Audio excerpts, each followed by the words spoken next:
Today we're going to talk about Project 2025. What does it say should be done? It's a vision, it's a conservative vision for America, and we're going to talk about where we are and whether or not we should be going in the direction of the that was laid out by Project 2025. It is a very comprehensive conservative blueprint. It's over 900 pages, so we're not going to get, or it's over 850 pages. We're not going to get through everything that it covers, but I'm going to try to hit the major points that it's trying to accomplish and try to give an objective perspective about whether or not those things make sense, and where are we in the path to conservatives accomplishing the goals laid out by this vision put forth by an organization called the Heritage Foundation. Um, so.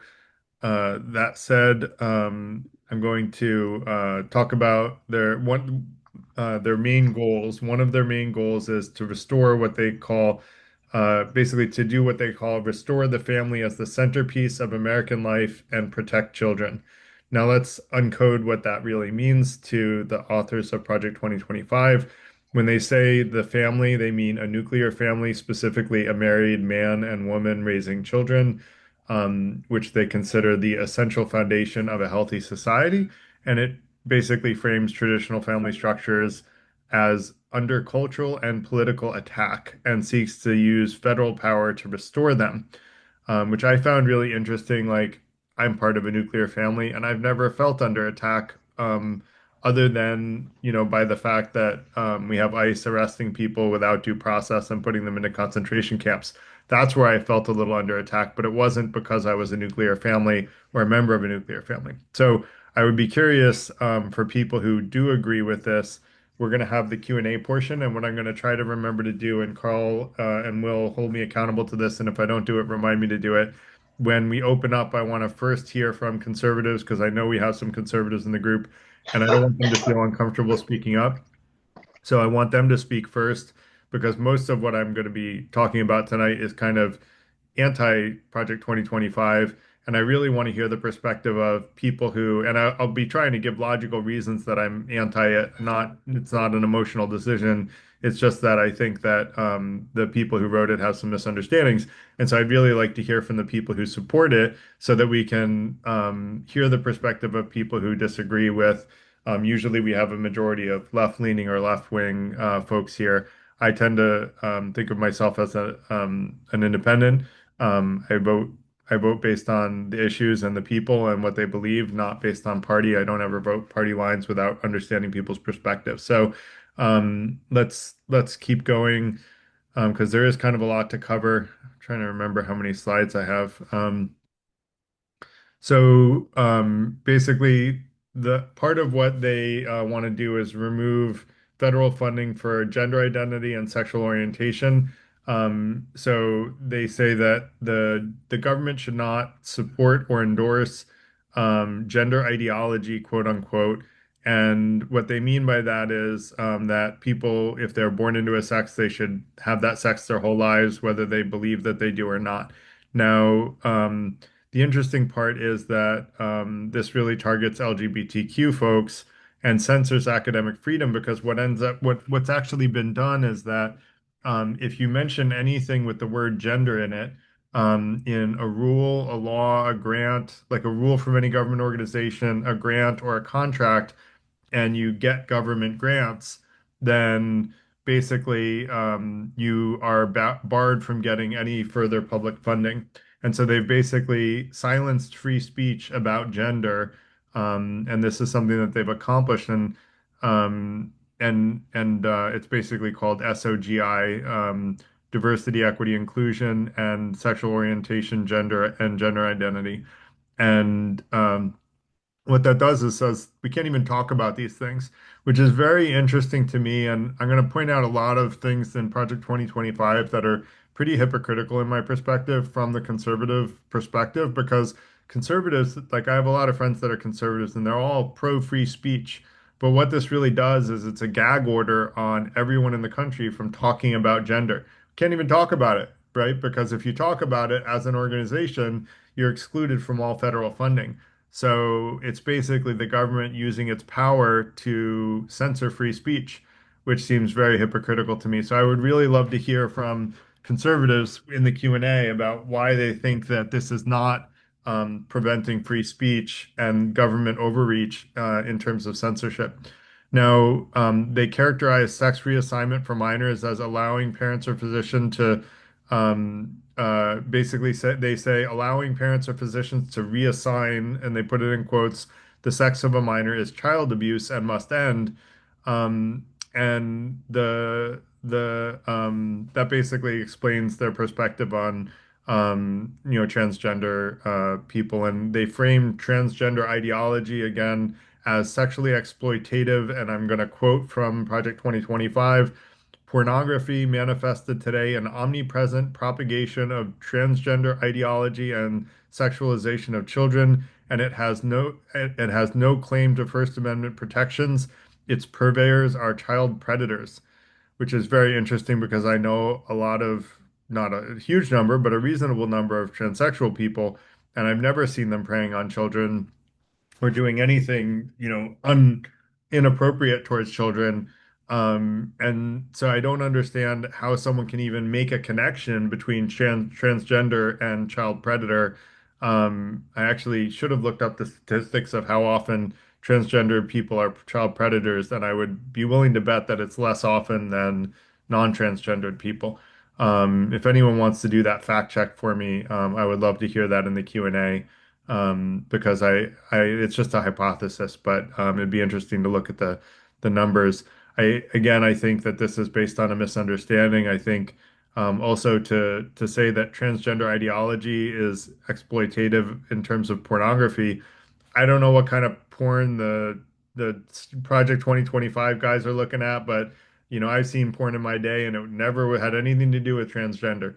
So, maybe they watch different porn than me. I don't know. So, sorry, that's my black humor sort of joke. So, next, let's talk about what's been done in gender-related policies. On January 20th, 2025, Executive Order 14168 directed federal agencies to end federal funding of gender ideology, which basically, was what banned the discussions about gender identity in any kind of federal research, federal papers, anything having to do with the federal government. It also targeted Executive Order 14187, specifically targeted gender affirming care for minors, including withholding funding from medical institutions that provide it. So now they're actually making medical decisions for individual families that are opting into getting gender affirming surgery, which has, by the way, been shown to save lives. If you look at the statistics, the number of transgender people that regret getting transitioned is like less than 1%. I mean, you know, the level of regret is infinitesimally small for gender affirming surgery. So the whole idea that this is child abuse is, to my mind, pretty hard to fathom. And so I again will hope that some conservatives can help me understand, and hopefully you guys are taking notes about the things that I just don't understand, and I want to get a better, clearer picture on why someone believes these things when actually the science says that gender affirming surgery reduces suicide rates.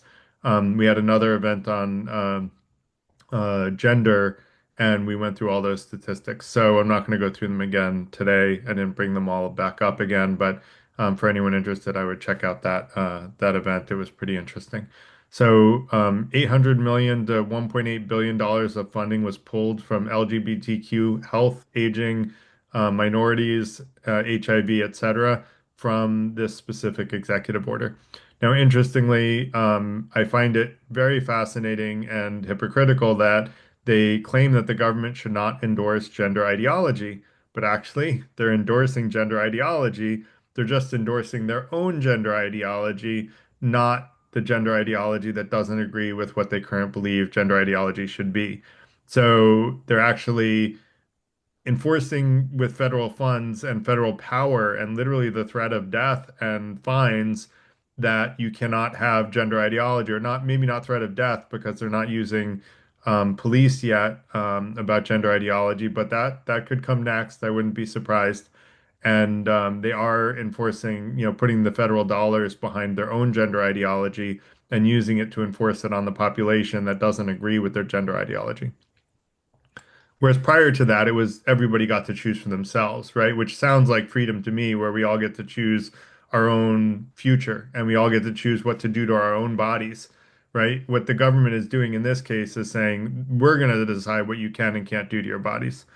Now, there's a planned ban on funding for materials and organizations. Oh, that we already covered. It was already done.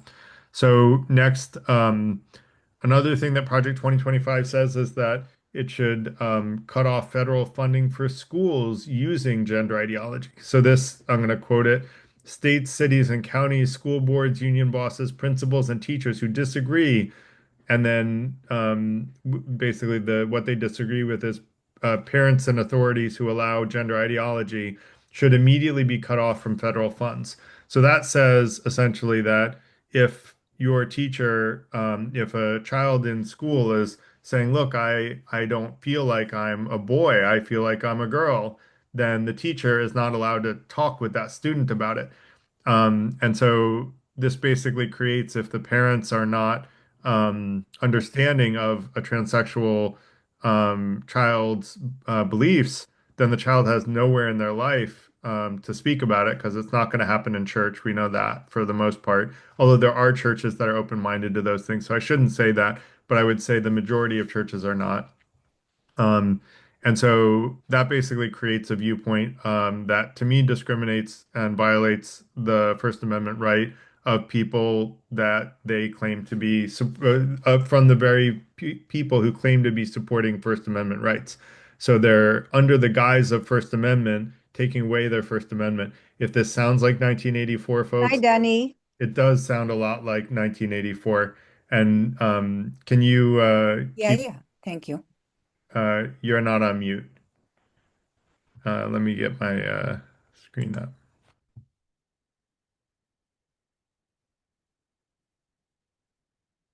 All right. So it is a lot like 1984. So the Trump issued an executive order 13950, which was later revoked by Biden, basically banning federal contracts that included that was reinitiated. So then federal agencies have cut off funding to any organization that turned. I think I have duplicative stuff. Oh, um,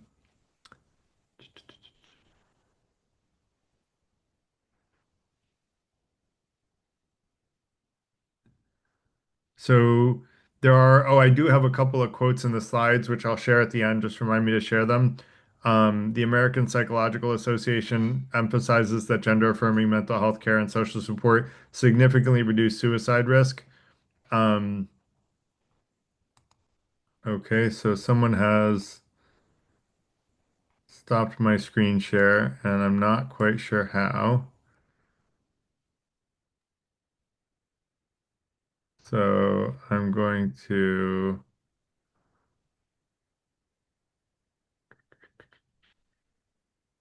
give me 1 second. Did that happen again? No, that was me. Oh, okay. I want to lock the meeting. We bring the boom to you. We bring the boom to you. We bring the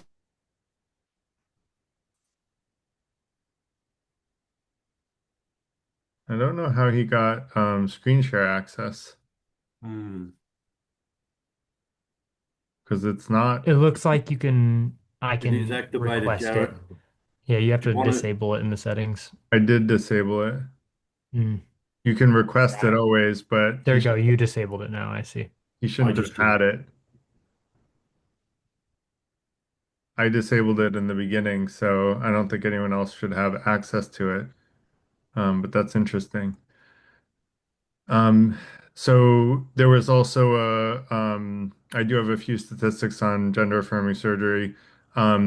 There was a Cornell What We Know systematic review of over 50 peer-reviewed studies that concluded that there's no scientific evidence that gender transition causes harm. By contrast, most evidence shows that it improves mental health and reduces suicidal ideation.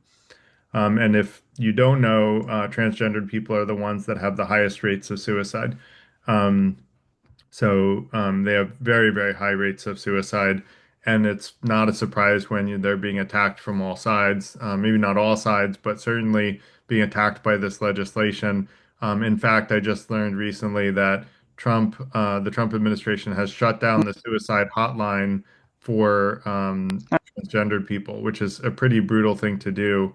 And I have to say thank you to our Canadian neighbors because what they did is they made their 1-800 number for suicide hotline. They made it available to Americans, which is pretty impressive. So, Carl, can you keep an eye on who the Zoom bomber is?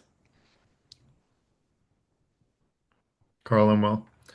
Um, so Again, the authors of Project 2025 have undue influence. They're writing about topics that they're not really well informed about in terms of scientific knowledge.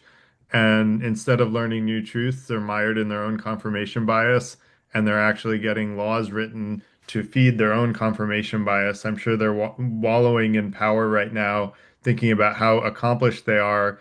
Unfortunately, if our event on reincarnation is right, they're going to end up suffering for their own misunderstandings. They might even be born trans in their next life. It would not surprise me if they weren't.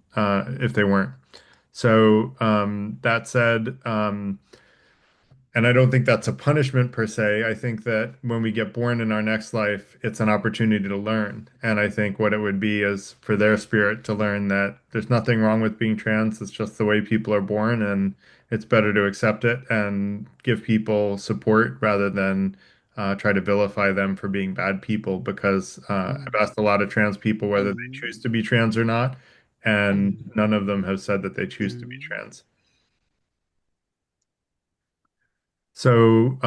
Next is that they want to defund early childhood education and universal daycare. Universal daycare, they say, undermines family Moving, bonding and shifts. moving, moving, moving, moving, moving.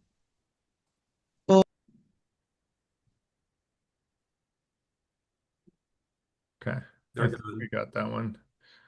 Um, it shifts child rearing from parents to the state, which I find interesting. You know, like I don't see how you could say that about universal daycare, but not about school, for example. Like, and mind you, there is a big desire, and we'll get into later that they're trying to shift school funding to homeschooling and religious schooling.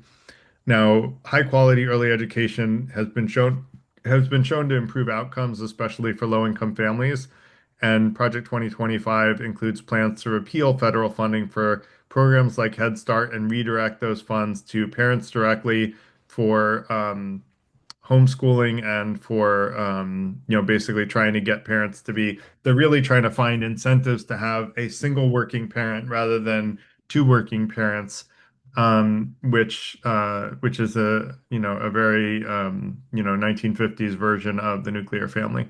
So that would basically mean that parents who don't need daycare for to make a living may get the funds, whereas people who need daycare to make ends meet won't get that funding. And I would ask everybody, does that feel fair to you? Like, should the parents who don't need the money get funding to, fund their child to be taken care of at home? And then the families that need to have two working jobs because one parent working just doesn't make enough money to help the family make ends meet, they don't get daycare because they just decided that this wouldn't be, this isn't along the lines of what they see as a nuclear family. Now, there are studies showing that anxiety in kids in childcare only showed basically studies showing there were studies that show that there are anxiety with kids in childcare, but they only showed that for low quality childcare. So I was trying to understand, and I always do this, I try to understand where the other person is coming from. So I'm trying to like empathize with the Project 2025 guys and say, well, why would you not want childhood education? Well, they were saying, well, it causes anxiety in kids. Well, it turns out that that's only with low care providers, which is actually, or child care providers that were unstable. There were three studies that I found that showed either a weak or no link between daycare and staying with the family. In fact, one study showed that high quality daycare actually improves later cognitive and language skills. So I think those writing the study are stuck in, those writing Project 2025 are stuck in confirmation bias about what it means to be a nuclear family, and they're uninformed about the topics that they're giving opinions about. I'll say that again for clarity. It basically reminds me about when we talked in another event about the value of wisdom and knowing who is capable of wielding how much power. And really, we shouldn't be giving power to people that aren't capable of wielding it.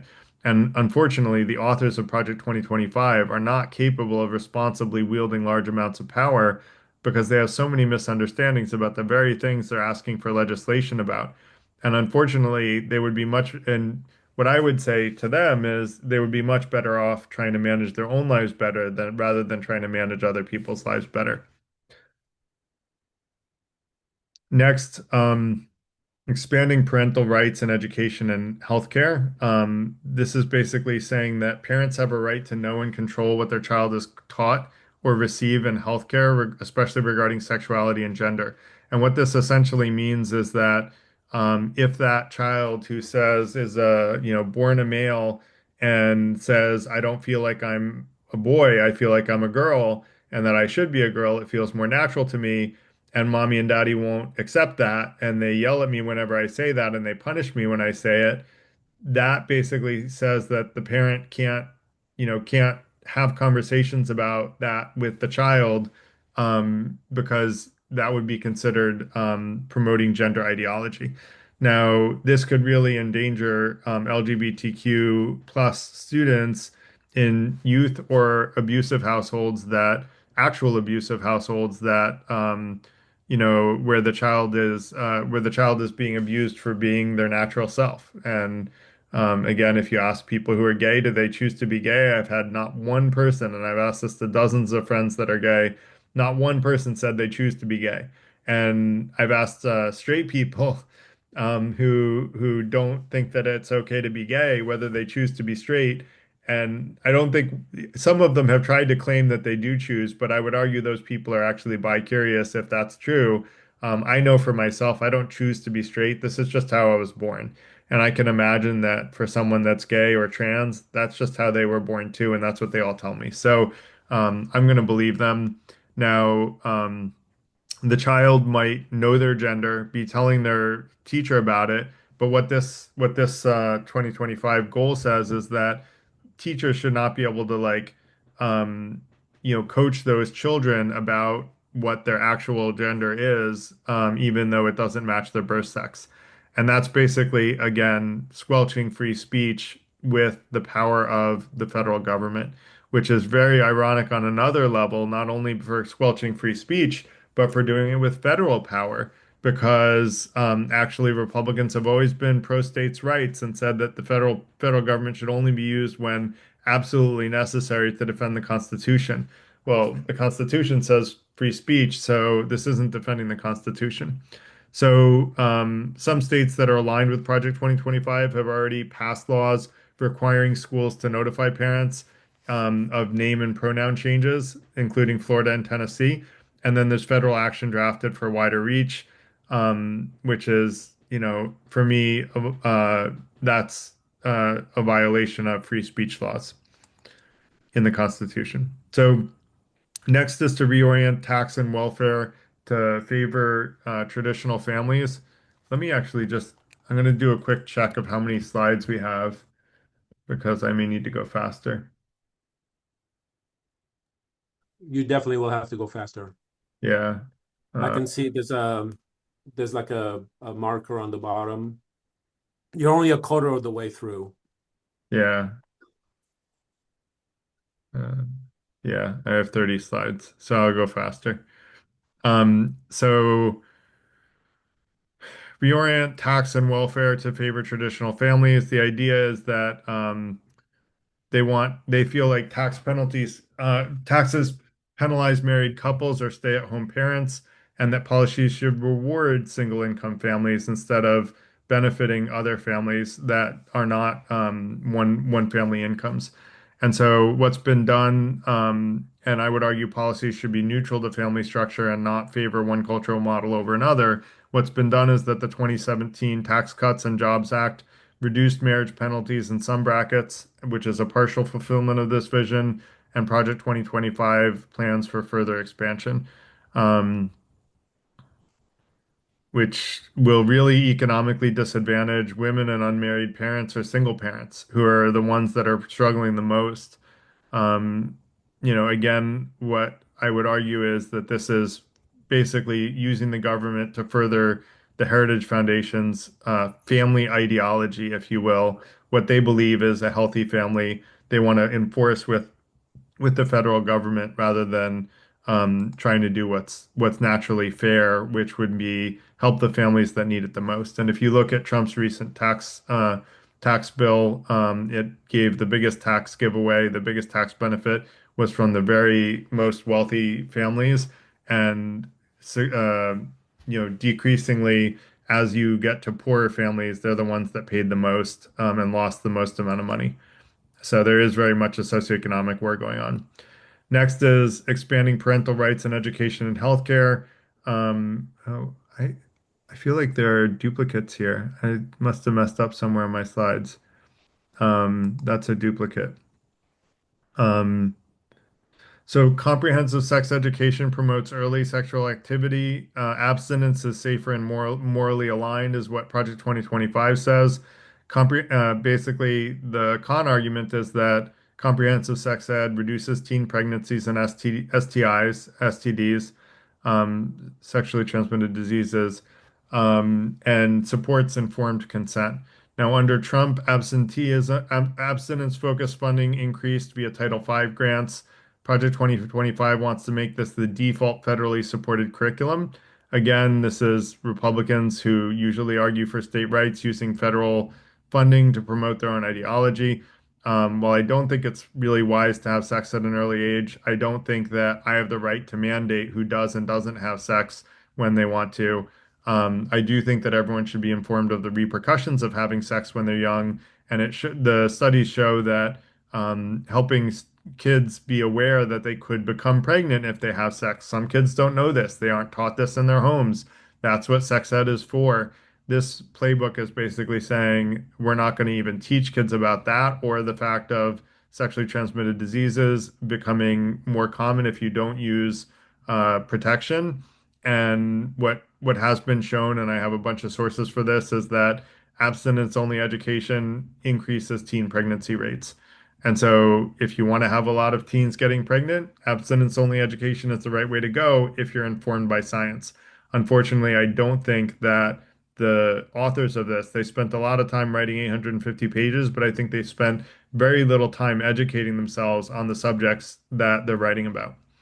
Next is to dismantle the quote unquote administrative state and restore self-governance. And what they mean by this is get rid of federal agencies' independence and replace um, objective government employees with ideologically conservative employees.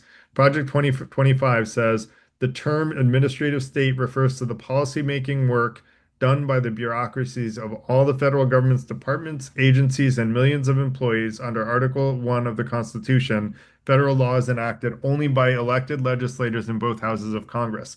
So what that really means is that while Congress writes the general laws, what really happens, by the way, is that Congress writes the general laws, but then there are government employees who interpret those laws and create individual rules at a very detailed level because the government, the senators and Congress people the senators and House members can't spell out every single detail or think of every single situation that could come up.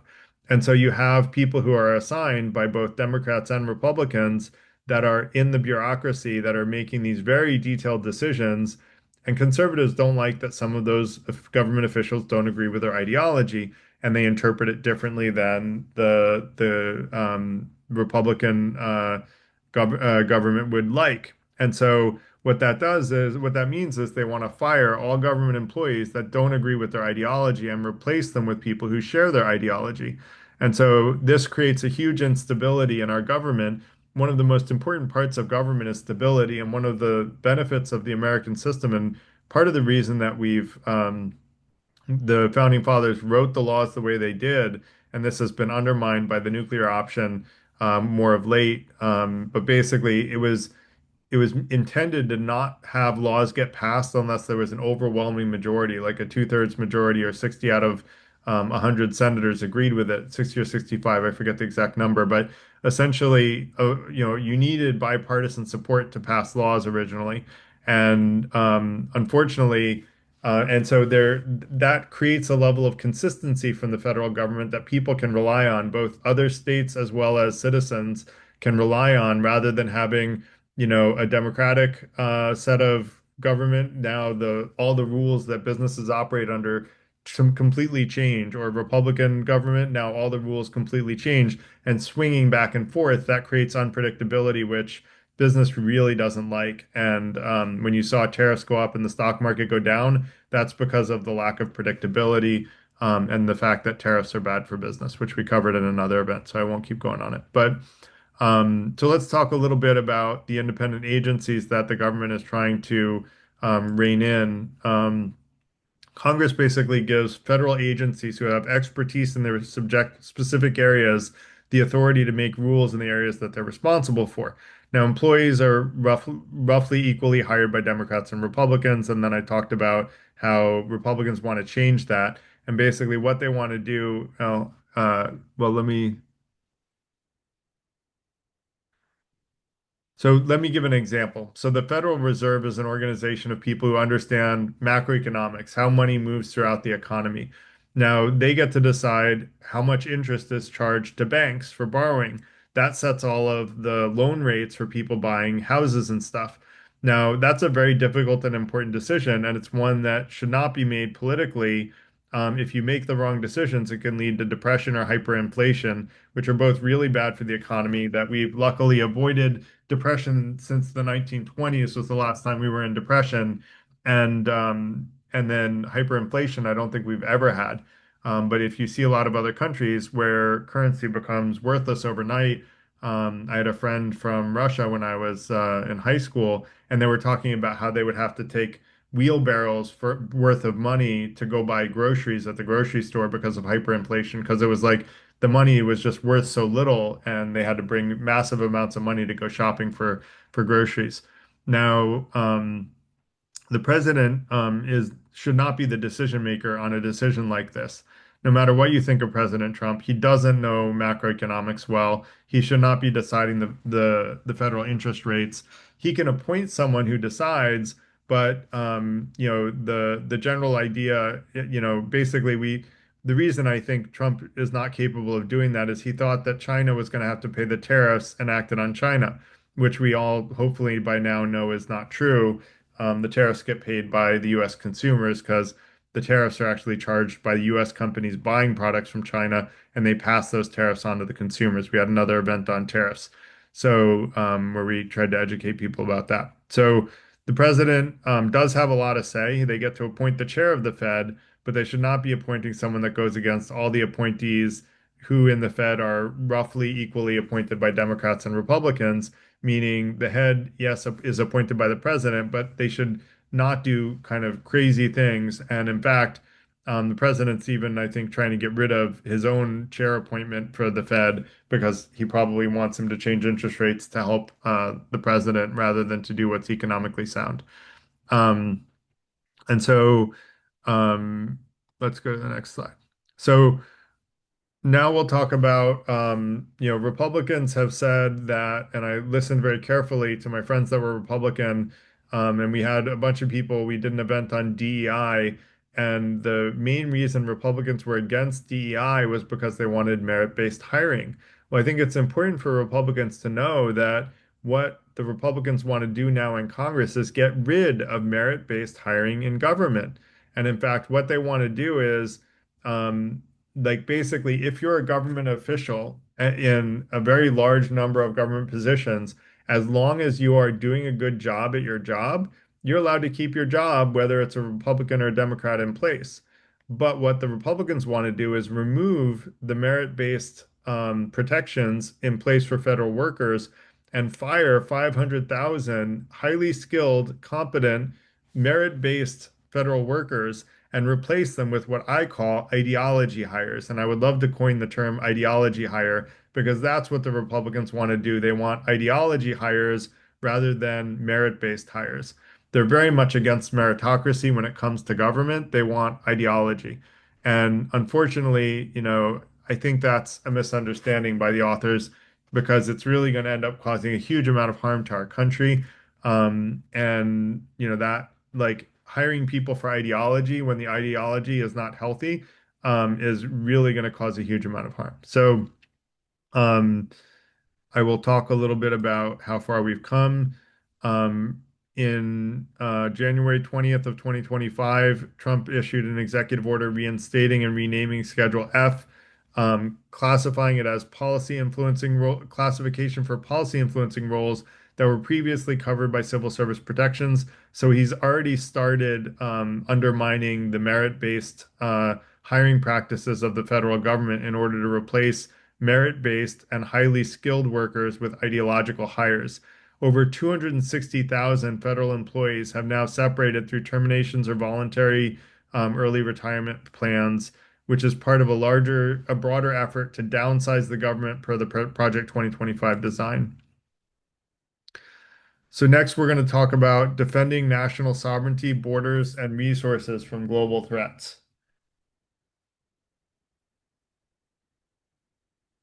Let's break this down. There are three main areas. First, border and immigration control. So they want to end illegal immigration, and they've shown that they're even willing to punish U.S. citizens who are children of illegal immigrants to do it. The big ugly bill actually takes away funding for food for children's if one for children if one of the children's parents is not a legal citizen. So you're talking about literally taking children who have no way to feed themselves and their family and not giving them a way to feed themselves, which, what are people's choices then? It's really crime. There's not a lot of good options at that point. So, now, the administration has been punishing people who come to the border, and they're trying to punish those that come here from other countries, even those here legally. So, as far as what Project 2025 has accomplished, ICE in 2025 had a $10.4 billion budget. Now, the big ugly bill gives 30 billion for enforcement operations alone and 45 billion for detention centers. Um, so ICE is detaining people, including those legally in the US, even if they had a minor crime like having marijuana over 10 years ago, they've already done community service for. And as we all know, there was a legal resident sent to El Salvador prison and tortured there allegedly. People are being deported not to their home countries sometimes, but to countries where torture is legal. So we're literally taking people that are on U.S. soil and sending them to the countries where they can be tortured and without due process a lot of the time. So this is something that is not yet seen. Torture is also not, well, that's obvious. So um, most Americans are against this type of behavior. ICE is being compared to the secret police of many authoritarian regimes. And as such, a lot of people have tried to what's called dox the ICE agents, meaning reveal who they are in an effort to shame ICE employees so that they wouldn't work for ICE anymore. And that would prevent the organization from finding team members to carry out their unethical actions. Well, as a result, ICE members are now wearing masks. So now we have government masked men literally pulling people off the street. These are masked men that work for our government, and it's very dystopian, right? This is where I'm saying like 1984 and Brave New World like doesn't even begin to touch where we are in reality today. So the head of ICE actually defended this, saying if my guys are going to get doxxed, they're going to wear masks. And I would argue that you should be asking yourself, why are people doxing these people and why do they even care if they're doxed? Because if they weren't doing anything wrong, no one would be against them. But clearly, most of us do not think that putting people into concentration camps, which is the technical name for a place where the government puts you without due process, and we now have concentration camps in the U.S., which we'll have another event on as well. So Next, the economic impact of immigration policies. We did another event on immigration where we talked about farming, restaurants, yard work companies, construction workers are frequently all illegal immigrants. And without those workers, our economy is not going to grow as fast as it's growing right now. So we did the event in our event on immigration. We talked about how if every unemployed worker was skilled enough to take an open job, which we had another event on how to get your get a skill set doing your dream job using LLMs, using AI basically, there would still be millions of open jobs, even if every unemployed person took a job. And we simply just don't have enough skilled people to do the jobs that we need to get done. And so it's also been shown that a lot of the jobs that unskilled immigrants do are jobs that Americans don't want to do and won't do. Um, so next, the second area, I said there were three. So the plan calls for American energy dominance, cutting environmental regulations and accelerating oil, gas, and critical mineral production. So we held another event on climate change, and I explained that global temperatures are rising at least hundreds of times faster in the last 80 years than at least hundreds of times faster in the last 80 years than ever in Earth's history. Once you hear that argument, it's pretty hard to understand how someone can claim climate change is not man-made based on fossil fuels, which is what climate scientists overwhelmingly agree on. Now, it's also clear that the fossil fuel companies say that we will be out of fossil fuels, no matter how you look at it, by around the turn of the century. So we need to start transitioning away from it sooner than later. But actually, what Project 2025 says is that we should remove all incentives for clean and renewable energy. This is going to give China, who's already ahead of us on the solar realm, a huge advantage. And China is ahead of us because their government has actually invested in renewable energy, not just created tax incentives for it like we did in the US. But actually, all those tax incentives are going away at the beginning of next year on January 1st because of the big ugly bill. So actually, the irony is, again, I'm going to say it's hypocritical. By saying we want American energy dominance and to create American energy independence, we're doing the opposite. We're creating a firm dependency on oil and gas. And actually, if you look at who supplies oil and gas, it's the Middle East and Russia, which are people that we're not usually philosophically aligned with, although Trump seems to be pretty aligned with Russia most of the time. Next, the Department of the Interior has already ordered emergency permitting procedures to fast track fossil fuels and resource development, arguing that it's critical for national security. Actually, I would argue what's critical for national security is getting off of the dependence on foreign oil. Um, and so we should be doing the opposite of this. All energy efficiency improving programs are being removed at the end of this year. I mentioned that, including Energy Star, which has been around my entire life as far as I know it. But solar incentives for being put on homes, ground source heat pumps, aka geothermal heat pumps, all of which will help us reduce our dependency on global supplies of like other countries, mostly the Middle East and Russia for oil. And all of those incentives are going away so that we're going to keep our dependence on foreign countries for energy. Next is military protection and economic autonomy. There's a secret national defense strategy from the Pentagon, reportedly shaped by the Heritage Foundation input, that shifts the U.S. focus from deterring China's ambitions, defending the homeland, including immigration and drug-related threats, and reducing commitments abroad. Now, Project 2025's national security chapter from the Pentagon Heritage Collaboration calls for treating communist regimes like China as existential threats requiring a hardened posture, expanding nuclear and missile defense capabilities while pressuring U.S. allies to invest more in their own defense, and barring foreign influence tools, specifically targeting TikTok, Confucius Institutes, and restricting Chinese investments, especially in U.S. pensions and strategic sectors. Now, what's been done so far? The administration issued an executive order raising tariffs on Chinese imports up to 125% under national security grounds. I recently heard that those tariffs were considered illegal by the trade court. So we'll see what happens with that in the courts. But And I think that they were right. And I think when I did my presentation on tariffs, I said the same thing. I was just a little before the trade court. The implementation for TikTok enforcement seems to have been, going on. While it's not a formal ban, it's consistent with the playbook's intent to neutralize the app. I'm not against the TikTok ban, by the way. I do think that the Chinese government is trying to track lots of information on US citizens. So I actually will agree with the Trump administration on this one. I think the idea that that TikTok is able to gather all this massive amounts of information on US citizens and bring it back to China is not good. TikTok should be owned by a legal entity that values privacy rights. So this is one where I'm going to say, yeah, I think the TikTok issue is worth being concerned about. Now, I would argue, though, that being hardened against China is not really a wise approach.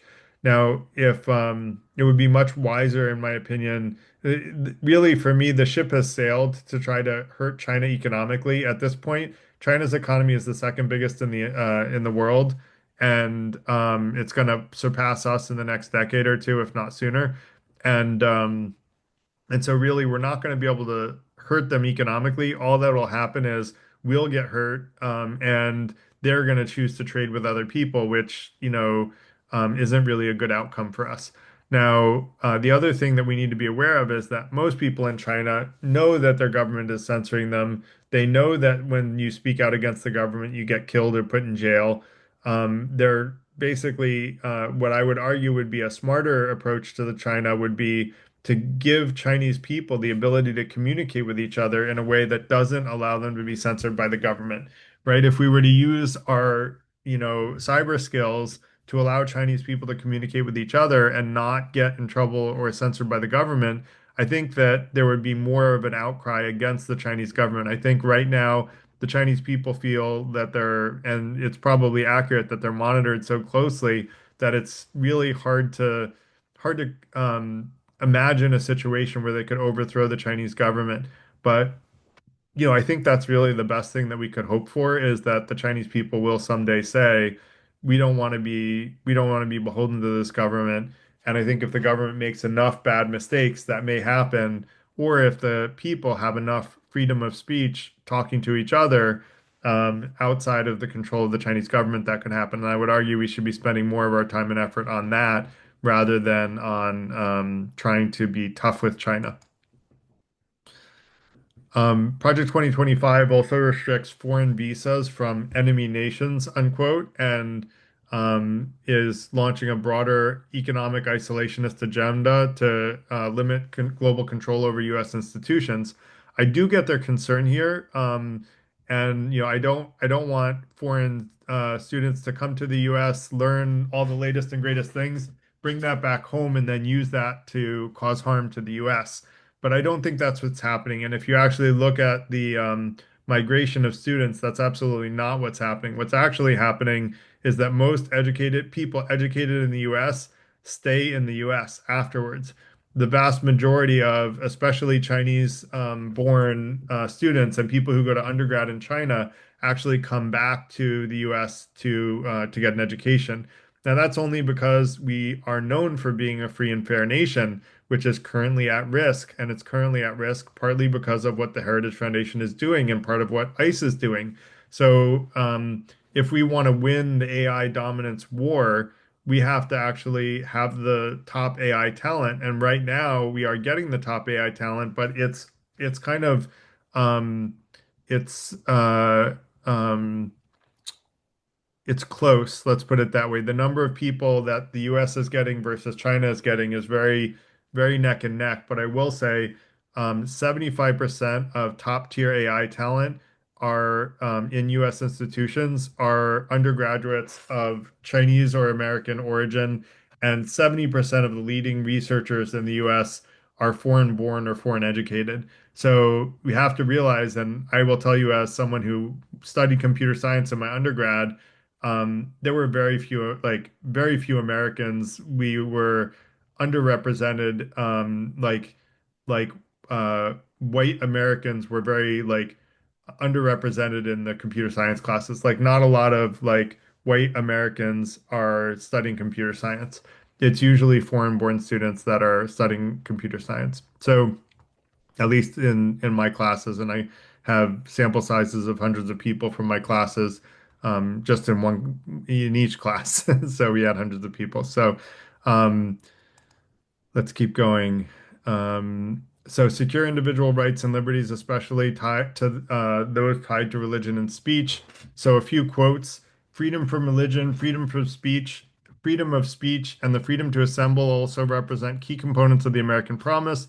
The next conservative president must defend our First Amendment rights. And it goes on to say, it wants to respect constitutional guarantee of freedom of speech rather than trying to police speech on the internet. And my question is, when has that been at risk? Like, I haven't seen any government censorship until the current administration. This is the first government censorship I've seen. And in fact, they go on to say that they want to excise entire frameworks of thought from the curricula in the US. They call it the noxious tenets of critical race theory and gender ideology should be excised from curricula in every public school in the country, which is basically exactly the opposite of free speech. It's censorship. It's censorship of what we teach to our students. And we talked about critical race theory, and actually, it's very well founded in science, and it made a lot of sense. And gender ideology, we had another event on that as well. So they also want to silence opposing views more broadly across government. And this is a quote, the conservative promise lays out how to, quote, muzzle woke propaganda at every level of government. And we've talked about what woke means, and it really just means to be compassionate human being, but it's somehow been vilified by the right as being this horrible thing, which it's actually not. I think the very people that criticize woke are actually not criticizing what woke means. They're criticizing a fictitious view of woke.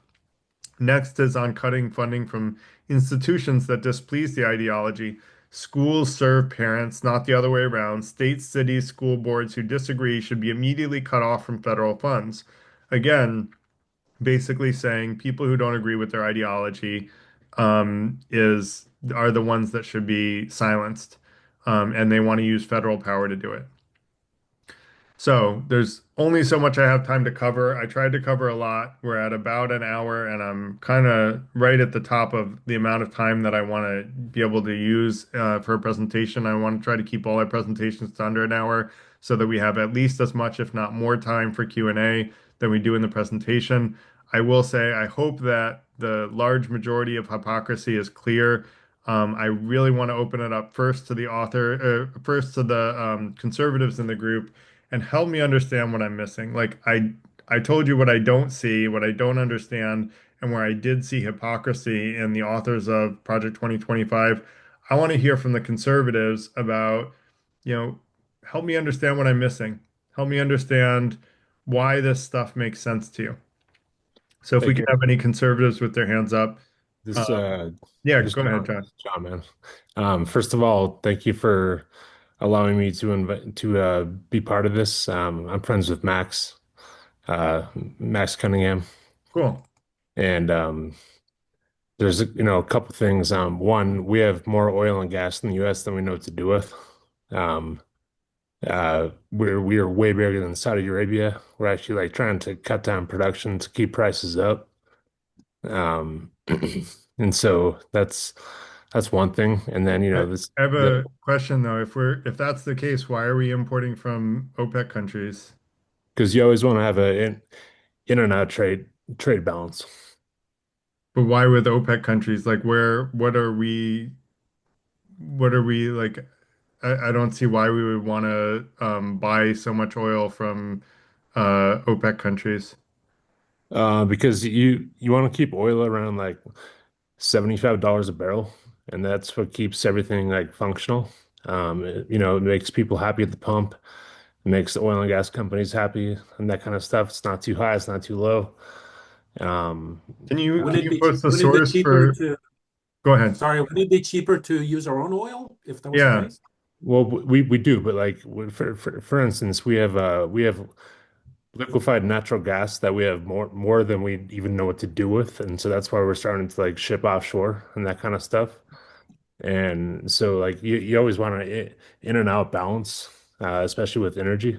Um, you know, Okay. you just don't want you just don't want one source, right? Uh, And so my thought would be if we had so much oil here, we would be exporting it to other countries. we are actually We are. Okay. All we right. we export it. We also Fair import enough. it. Yeah, that's one thing, And too, Garrett, I really appreciate this conversation. This is kind of my jam. Just talking politics, that kind of stuff. I mean, I got a couple questions like, first and foremost, like, how do we start a three-party system in this country? Like, it's like I don't want to just vote for Democrat or Republican. I want to vote for the best person with character. I agree with you. I want to vote for like Why someone even why like even I have have a plan for labels? that, John, but we'll get to that later. But just so you know, I just fact checked and I see as of the end of 2023, we have a 38.2 billion barrels of proven oil reserves in the US, which is about 5.3 years worth of use there's a at lot current consumption with no imports. there's a lot more than that. There's Can the you post the source for that? Yes, my dad runs an oil and gas company. That's okay. I post a source, the post an objective source. Yeah, no, for sure. I'll check it out. Thank you. Yeah. Thank you, John. Um, I'm You- sorry, I you- didn't mean to interrupt you. No, If it's we all don't have good. other conservatives, I'd love to hear more from you. No, and I also really appreciate the nuclear family view. I mean, I think it's you know, I'm a Catholic, but I also have my reservations about the Catholic Church and all that kind of stuff.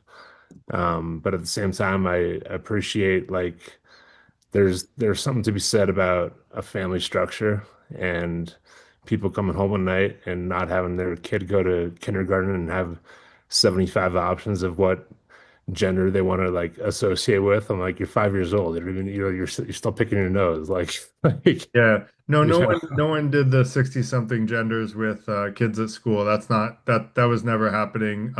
Those genders are for people who study gender studies in the same way that like Eskimos have 13 words for snow, right? We don't need 13 words for snow because we don't have that much snow. But if you're studying gender studies as a PhD, well, then you need more, words because that's what PhDs do. They make up more words so that they can act smarter than everybody else in the room. And I'm sorry, no offense no, to. no, no, it's funny. I actually Yeah. used to live in Alaska and I was a teacher and like I started calling all these people Inuits and I was like, just call us Eskimos. We're Eskimos. Like, just get over it. Like you're not racist. You're not just call us Eskimos.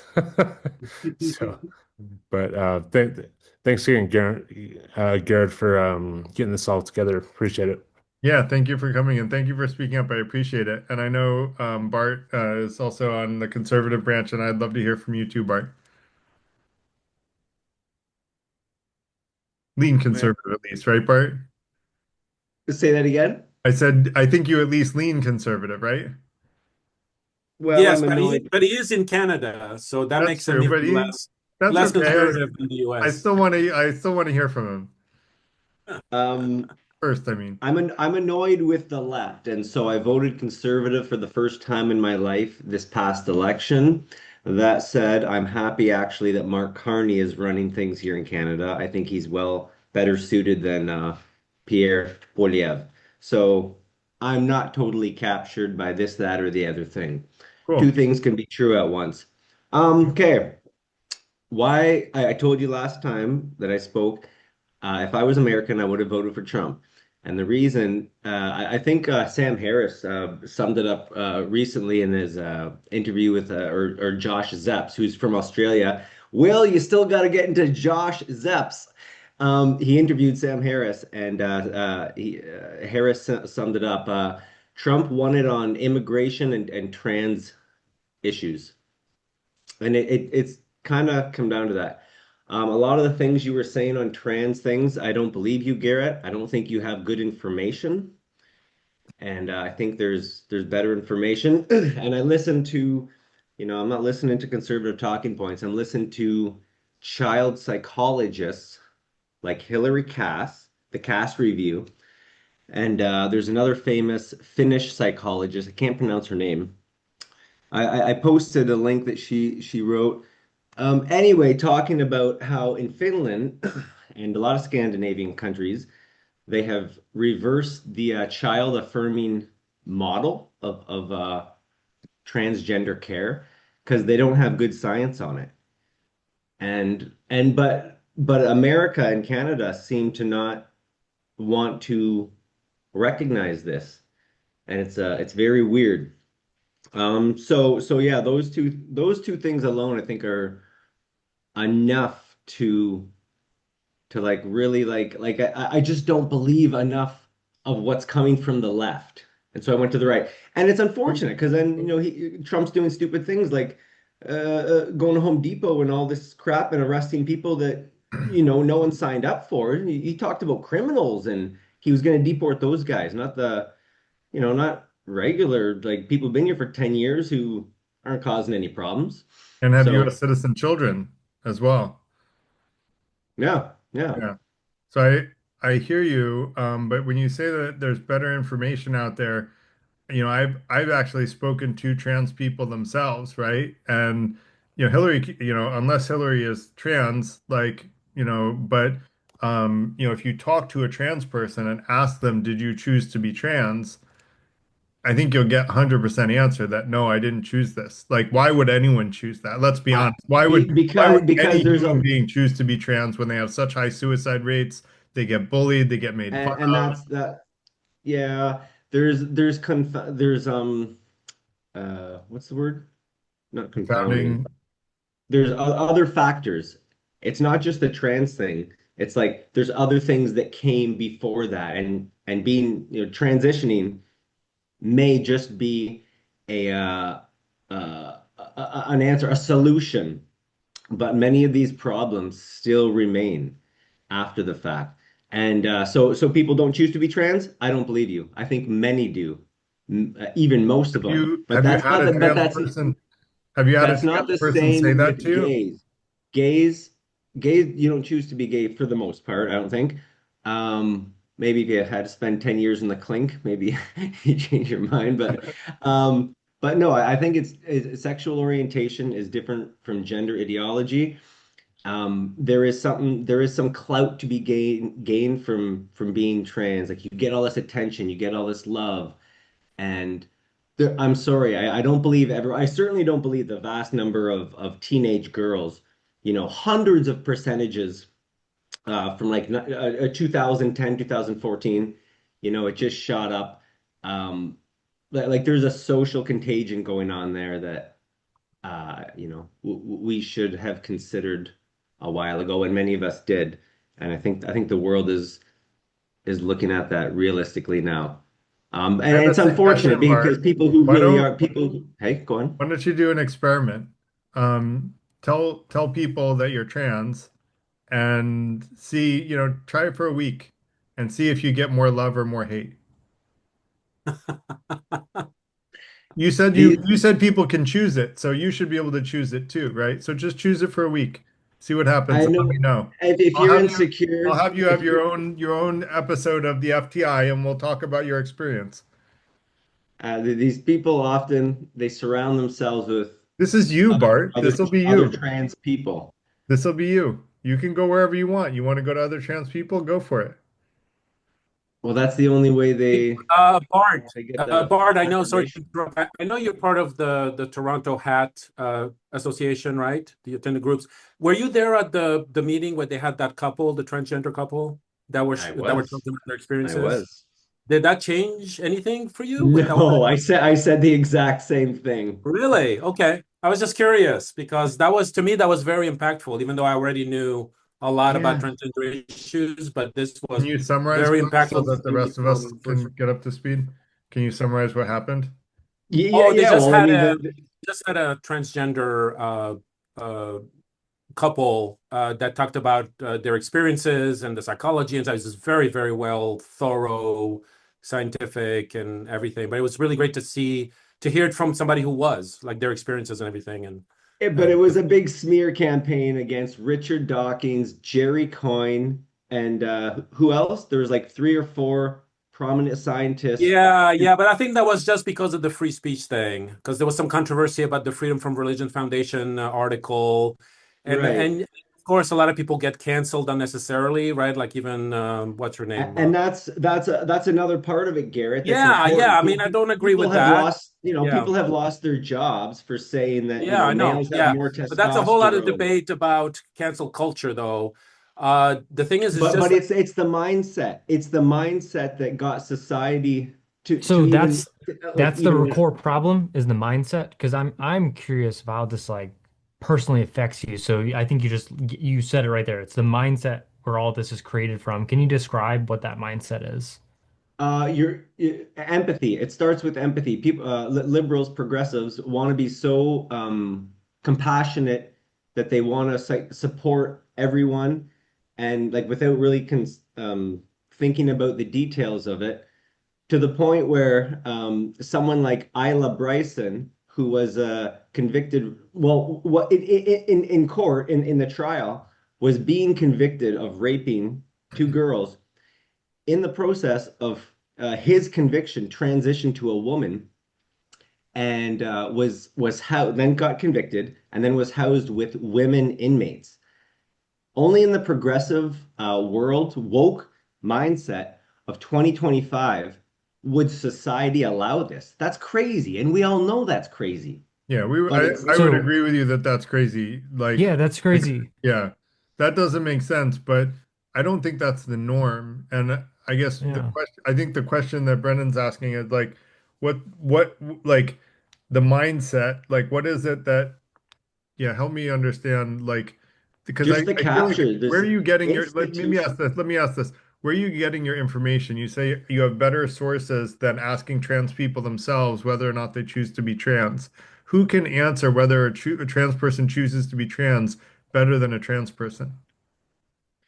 Like I said, I listen to, child psychologists. I like Stella O'Malley and Sasha Ayed. They have a podcast called Gender, A Wider Lens, and they're both child psychologists. And they just have talked about, I've been listening to them for like the last 5 years or so, and just talk about how like this ideology has come over psychology, the field of psychology, and like it's like affirm, like go affirm the patient leads, and you don't push back at all, and that kind of like that's not healthy for everyone. Maybe for like 1% or 2%, but like just the numbers, um, uh, you can't ignore the numbers. Why do you If so. think they have, why do you think they have more insight as to whether a trans person chooses to be trans than trans people themselves have? That's basically like me saying, Bart, you're gay, right? You tell me you're straight, but I go, no, Bart, I know you're gay. I studied, LGBTQ and I know you're gay. Okay, There's can we consider autogynephiles, like men who get off on dressing as women? That's a large part of the male subsect of transgenders, but this isn't talked about. It's like everyone in their Because I heart, they've believe that always there's a been. lot of psychology involved before you can actually transition biologically. There's a lot of steps you have to go Excuse through. me, can I Yeah. say Well, something? Am that I would be allowed to Go ideal. talk? ahead, Gene. Yeah, I, Yeah, I Look, should so I should I stop think talking. I, I think you're ignoring the medical issue of transgender. You haven't mentioned it at all. I mean, there's people that are born with both parts, both male and female. hermaphrodite. Well, I'm Don't, sorry, it's don't, intersex. so you say intersex. Yeah, You intersex don't Yeah. would be consider appropriate. that, but don't they change? Like, is Not that not necessarily. involved? Like people that grow up and if they find out that what it has been troubling them, they don't know this. So then they're transitioning and it can be hormonal too. I mean, I just think, why are people involved in other people's, what does it hurt you to have Like, people in well, society like I that said, want because to do that? I guess it's when about the all of money. It's like I always about the said, money. You don't okay, want the Isla government paying. Bryson. I just want to say Isla Bryson, that rapist that I just mentioned. It's when the whole Right. of society is One not person. pushing back at all. Like it No, just anything goes. Like don't question anyone. there's always going to That's how be we get here, guys. no, there's the rare incident where No? we're human, we screw up. That's a screw up. Right. That's that did not get thought out logically. But why are people, it's just like abortion. it's it's not religion. It's a medical issue. It's medical. Can I Leave say people something? alone. Let people and Yeah. their doctors make Let's these let me decisions. just let me just quickly introduce the rules. I forgot to introduce the rules after we do the hands up. So if you respond to what someone says, everybody's welcome to chime in. Just keep it to under 20 seconds. And then Okay. Yes, when the hand is Thank up, we yes, you. try to keep it under 3 minutes. Thank yeah. you. Go Can I ahead, just, Sonny. yeah, Yeah. Bart, you need to understand also that the kids, they know exactly how they feel. It's not just the child psychologist. The kids are even smarter. They once they say they feel like Yeah. a, I'm actually, so you got to listen to them. yeah. Uh, uh, Bard, you said something that actually made me curious about something because you said you do understand homosexuality and you accept that, right? Bard? Yeah, Yeah. got it. And to me, that is exactly the same issue. In other words, it's the same biological process that makes somebody have a different view within inside just because they have a different body. So if you understand homosexuality, you should understand transgenderism as well. It's not the same, and they're grouped in together, so we don't have to think about the nuances. But the LGB, I follow many from the LGB community, and they want a divorce from the TQ because the TQ Okay. took things way, way too far, and that's not what the LGB were fighting for. Can All I right, fair enough. speak All right, in? let's Like, Ed Luann, and then we need to move on to people who have their hands up because they've been waiting patiently. Go ahead. yeah, I was just going to say this is really a distraction because we know that one of the things that people do from Charles Manson to dictators of all sorts is to control people's sex lives. Because if you get somebody to buckle and do what you want them to do sexually, then they're more likely to follow some other rule. It's a very, very, very old sort of rule of control that, dictatorships have and fascism uses. In fact, So Luann, we talked last week about power. about this is talking in some ways about the wrong thing. This is why Project 25 is talking about these things, and you are playing into their hands by having arguments about this stuff. Well, this is what we talked about last week about power is that a lot of the people that seek power to control others. And what I tried to make a good argument for, and I think I did, is that we should be, choosing to put into place people and putting people into power that want to empower other people rather than people who want to control other people. Rosie, you got your hand up?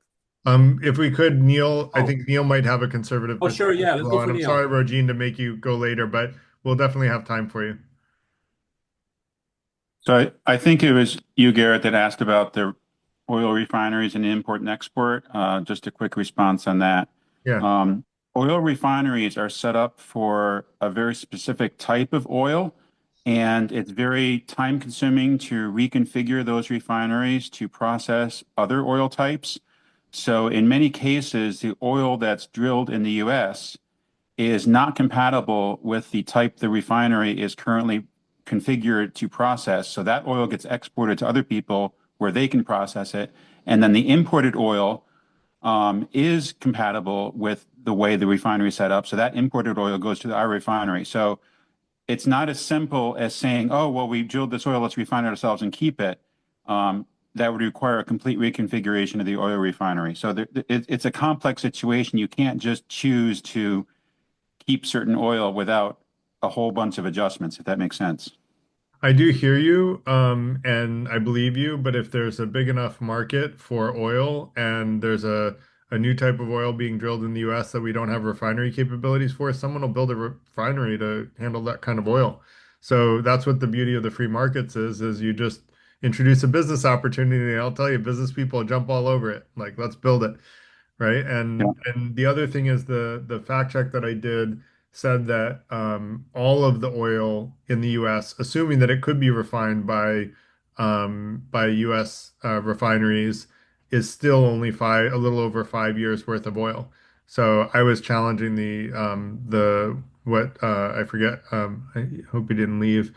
But what the person said about the U.S. having plenty of oil Yeah, I don't I think we do do. think the U.S. has plenty of oil. That claim about 5 years is a claim that's been propagated year after year after year after year and always extended, and the story keeps changing. So if you go back 20, 30, 40 years, you heard the same story of, oh, there's only a few years left. No, So not a few years. There was a smaller you're talking about global estimates, not US oil reserve estimates, are you?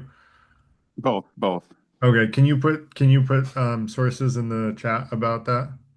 I would have to go digging for that. I don't have that off the top of my head. Okay. Well, Sometimes you're asking too much, Garrett, I know, Yeah. but with our The limited point time. is, I've studied this for many years, and the story about the end of oil is coming is not new. That's been the same story, and the date just keeps getting pushed out. it So does my it does belief, get based pushed out upon further. It does get the pushed out, I date, agree, but I don't think that we can expect it to get pushed out indefinitely. There's certainly a limited amount of oil on the earth. Oil that takes that's always the hundreds counter of millions argument. of I'm just years to saying. create. Yeah, that's the counter argument, but the reality is for as long as I'm aware of, we just keep finding more as we think we're running out. Oh, there's more, and then we think we're running out again. Oh, there's more, and The we keep other, finding new sources that weren't known before. And the yeah. reason we have these short estimates of 5 years now is because we're not aware of these future reserves that have yet been to be found, but they will be found.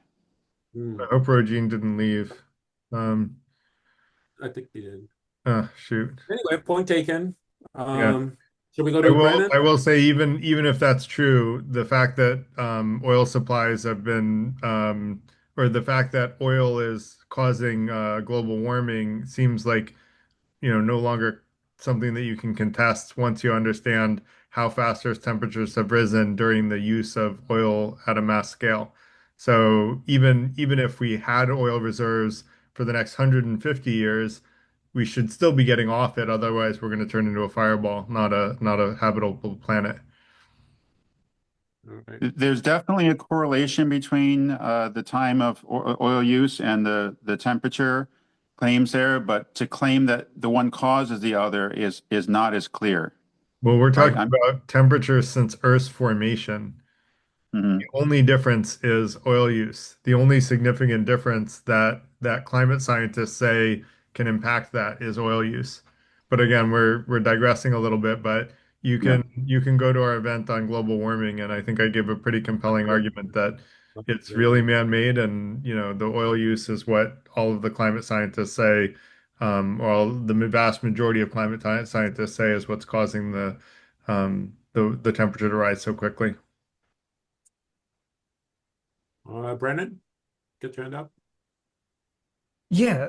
So one of the points that was made in Project 2025, and then I think Bart mentioned it, was the idea of focus on the family. So focus on the family is an actual like Christian organization. So Project 2025 is basically helping them fulfill that mission. I would say partially of that is fine. Like I would agree with that. I think we do have a broken family structure. We have less children being born. I don't think that you can mandate it that's only male and female. I don't. It doesn't matter who you are as long as you're loving a child and you grow a child. That's fine. So they're finding these wedge issues just so they can be able to say, I agree with that, and that's why I want this to proceed. And that's kind of what I heard from Bart was saying. I find these issues. That's why I would have voted for Trump. So I can see where you could actually say, yeah, this makes sense because you're only focusing on a few pieces of issues.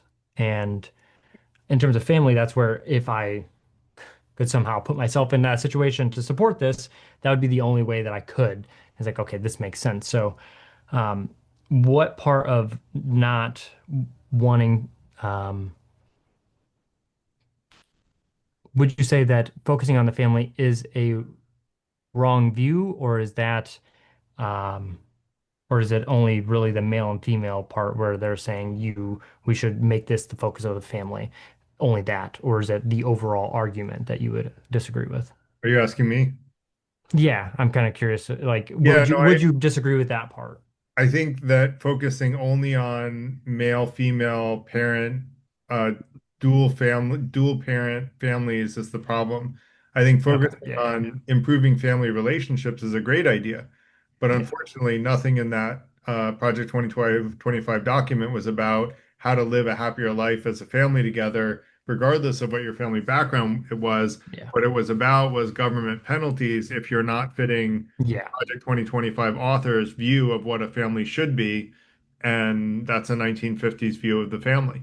And it's not a modern view of the family. And, it's a view of the family when divorce was shunned and there was no one divorced and you had no single parents and you had, all it's a very myopic view of the family. Hmm. And I do think the family is important and we should try to improve family relationships wherever we can.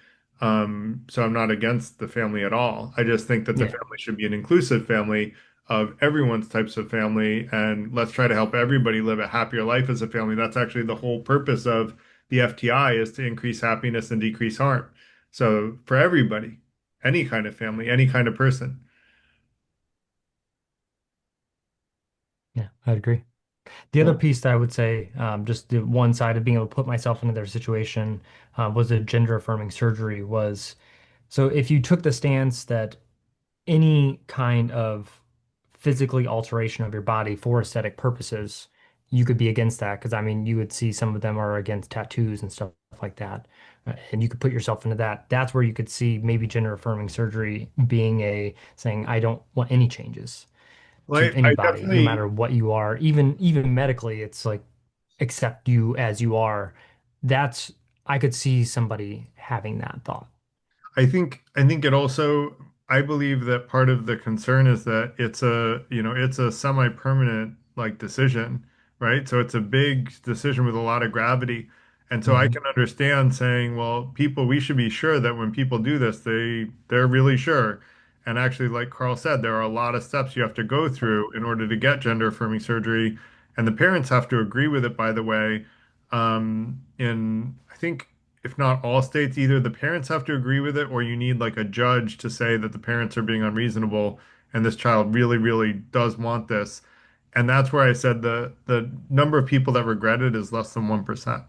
So if you're getting less than 1%, I mean, can you think of anything that less than what like the approval ratings of Congress are higher, like are low, but approval ratings of Congress are lower than polygamy, and the approval ratings of polygamy are higher than 1%, right? So you're talking about like all kinds of stuff. Like, what can you think of that's 1%? It's like, oh wait, 80% of the wealth in the hands of 1% of the population. I forgot.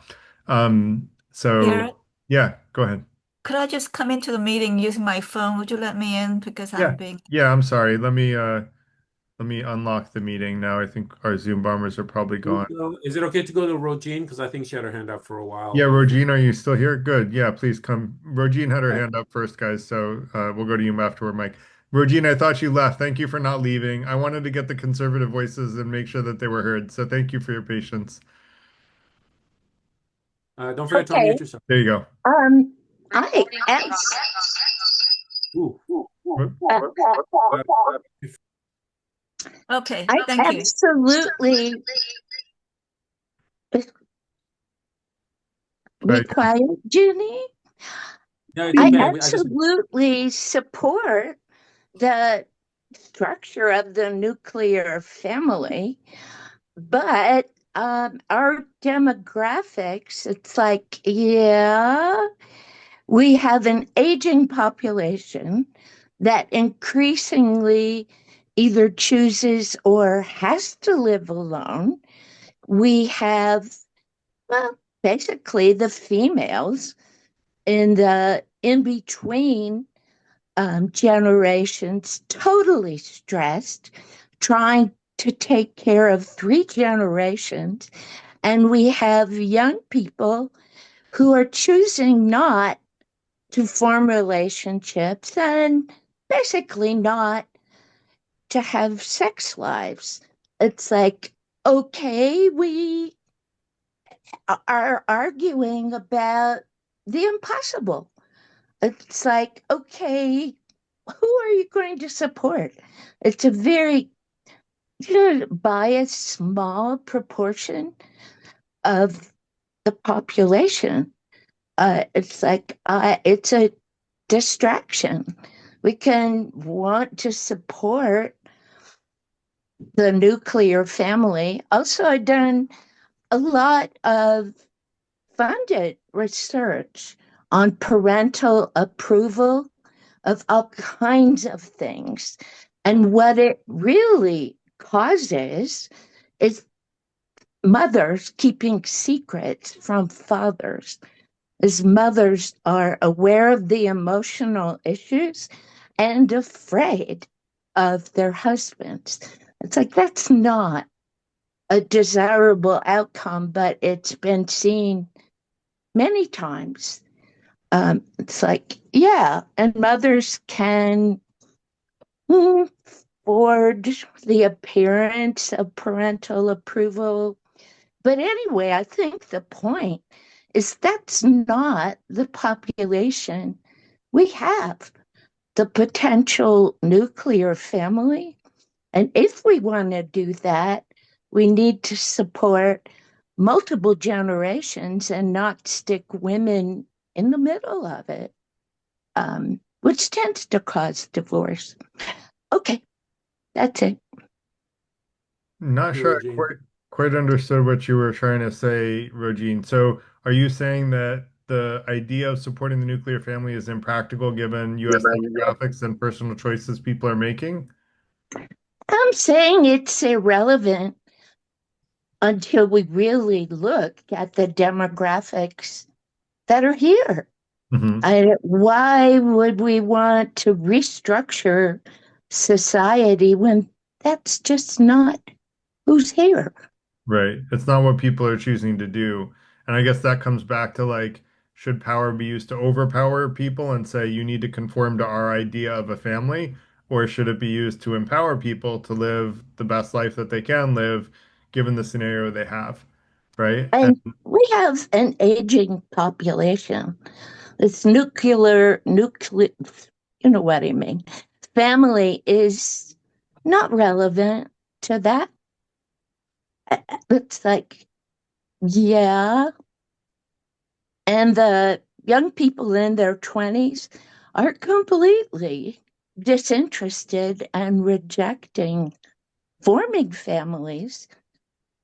And we could look at that. Yeah, you don't have to think this is irrelevant, even supporting the nuclear family. That's what I'm trying to say. It's like, is this worth arguing about? It's hopeless. But okay. Thanks, Rogine. Mike, go ahead.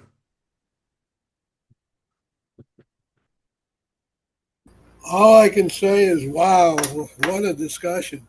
There are people who say that nobody at the New York Times or CNN has read the report. And that's why they're able to talk about it so succinctly. I have only read about 2/3 of the report. And there are no and looking at the chapter headings, there's no chapter heading about family values. There's no chapter heading about LGBTQ issues. There's no chapter heading about picking up people at Home Depot for immigration. And Trump said he hasn't read the chapter heading. And most people who are against Trump are not because he's a Republican conservative, but he's a New York Democratic thug who's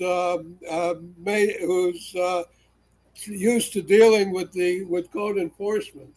The chapter headings in there are essentially to attempt to demonstrate to decommission the administrative state. We talk about due process. Criminal law has due process. Civil law has some semblance of due process. Administrative law has no semblance of due process. And if you want due process, you have to start a separate suit in Which type of law probably are you saying Supreme has no Court. due process, Mike? Pardon? Which type of law are you saying has no due process? Administrative law, and the purpose of the of heritage's purpose is not to Elon Musk's purpose is because they killed his son and converted him to a girl named Vivian. But there's nothing about that in the heritage document. They want to dismantle the administrative state, which essentially has no basis in the Constitution and has no concept of due process. And I think we ought to say that some of the chapter headings, you won't find a chapter heading on LGBTQ. You'll find a chapter heading on the Federal Reserve. You'll find a chapter heading on the State Department. You'll find a chapter heading on the IRS. But you have to read between the lines to say that what they're trying to do is dismantle clean energy and dismantle and empower children who don't want to tell their parents that they're gay because they're afraid they'll beat them to death. So I yield the balance of my time. Mike, Even though I have about four more subjects I can get into. Yeah, one at a time. Raise your hand again. I think your statement that criminal law is the only one with due process is inaccurate. Civil law and administrative law both have due process. So you can, if you have a source saying otherwise, I would love for you to post it in the chat. The other thing is I quoted parts of Project 2025 specifically about the various issues that you say that I have an inaccurate representation. I would encourage you not to just read the titles because the headers actually look very good, right? And I talked about what the headers were versus what the contents were. I think you just read the headers, not the content. Well, the examples are to there's nothing in there that says anything like what we've been talking about. You have to really stretch between the lines. Mike, I gave specific quotes from the Project 2025 document. I was quoting it. I will. I'll give you the slide so you can look. I have specific quotes from it talking about exactly what it said. It means by removing the administrative state. It means removing the people who are not ideologically conservative. That's exactly what they say. And they have a whole list of ideologically conservative people to replace the 500,000 government workers that are merit hires and supposed to keep their jobs based on merit, about how they can declassify them so they will be fired even though they have actually done a good job in their jobs as objective administrators. This is all in there. Yeah, you're saying you have to read. There may be other documents, but that isn't in the 900 pages. It is. A list of names to define. The list of names isn't in the 900 pages, but they say we have a list of conservative people ready and waiting for all these administrative positions, pre-vetted for you. And so the Republicans go to the authors from the Heritage Foundation and they get that list of names. Okay, I'll add two more sentences if I may. Sure. The issue, Rogine said the issue is how our family values are impacting society. The issue is that $37 trillion is the number of nanoseconds since Jesus Christ walked the earth. So we really got we've built a hole in terms of what we're doing to the country that we're never going to get out of, and If we weren't the United States, if we were Brazil, we would be declaring bankruptcy right now. Yeah, well, I agree with you that we should be more financially conservative, but that's not what this Trump bill did. What it did is it basically spent more money. It put us into far more debt than ever before, and it actually changed the accounting rules so that the American people can't even see how much into debt our lawmakers are putting us. Because now every law will be passed as a temporary measure, which looks like it's not so bad for the government deficit, and then it'll be made permanent where it will also not look like it's bad for the deficit. And I talked about that at another event and at the event on the Big Ugly Bill. And essentially, this is playing. It's basically cooking the books on the financial books of the government. And it's Okay. conservatives that did it all, Mike. Point well taken. I go back to Plato's allegory of the cave. What you see depends on your point of view. And I don't see the words LGBTQ in the document. Thank Oh, you. yeah, I can get some quotes for you on that. So go ahead, Will. Oh, thanks, Garrett.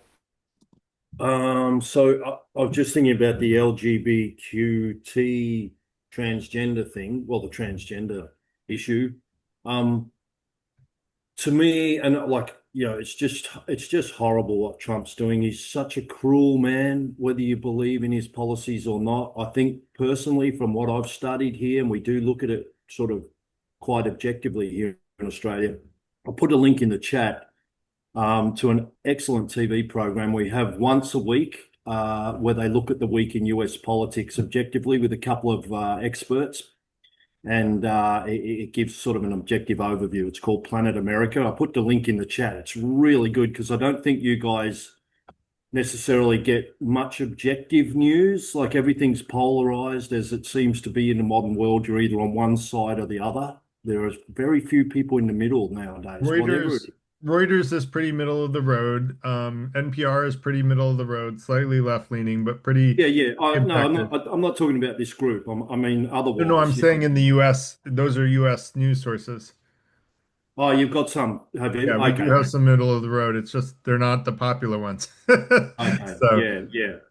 Well, I still urge yeah. people to look at foreign Yeah. like BBC News and The Guardian and Al Jazeera and stuff like that. Yeah. It's the only way to be objective, really, when you think about it. But what happened to Will? Oh.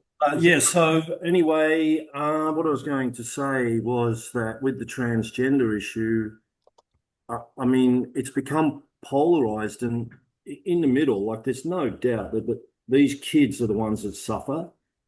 The kids, the children are the ones that suffer. And it's well documented that gender dysmorphia is a real thing. It's absolutely real. And it's the highest rate of suicide, I think, of any demographic. Yeah. It's the highest rate of suicide. So it's a very real thing. But what strikes me, personally, my opinion, is that you've got extremes on both sides, where you've got extreme sort of Christian right-wing conservatives who are just hysterical about anything to do with sex or gender. And then on the other side, you've got ultra woke people that say anybody can be anything they want. And if you feel you're a woman, but you're born a man, you have the right to wear a dress.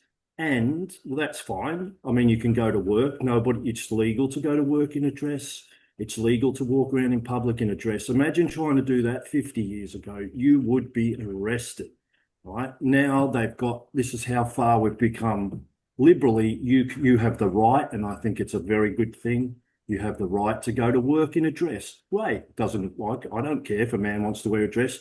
But what I do care about is when they want to start using female change rooms and playing female sports, even though they were born biologically male, because as I said, in the middle are these poor children that are killing themselves. Yet on both sides are the adults who are supposed to have their best intentions at heart, And they're so extreme that the kids are caught up in the middle. That's all I'm saying. You've got these, I think the men that say, look, I can use a woman's change room, I can play women's sport, they're ruining it for the children in the middle because they get the pushback from the extreme right. But, and there's just this storm in the middle of the children. So I just think a bit of common sense and accepting people as they are. So to me, it's the extremes that have ruined it, and common sense has gone out the window. Thank you. Yeah, thanks, Will. I guess for me, like for the bathroom, I see that as less of an issue than the sports. In the sports, there's a legitimate unfair competition. If you have someone that was born male, they have a genetic advantage over someone that was born female. And if they're transgender, even if they transition, they still have that genetic ability to make muscle much faster. And so, it's not a fair fight anymore. And so, for sports, I think there should be a separate category of sports, just like there is men and women. There should be trans men, trans women. You can Absolutely. have But trans competitions rather than competing in the regular arenas. Because it's absolutely. But Garrett, what do you think about the bathroom issue? Well, I don't see why that's really a big issue. Like, at the end of the day, like women are in stalls. Like as a guy, I don't care if a trans male is in the bathroom. Like I know they're not going to be standing up at the urinals next to me, right? So, I don't care if they Garrett, want to use the so the yeah, I get it, I get it. But yeah, and then in so a I've female spoken, I've bathroom, spoken to a everyone's lot of in. women, Garrett. I've spoken to a lot of women. Well, so what? Maybe 10 women have expressed this over the course of these sorts of discussions, and they've all said, "I don't want a transgender person in my space when I'm in the bathroom. It's a very private place. Any man can put on a dress, and they feel really scared. They really are afraid of this. And often women have suffered all sorts of assault.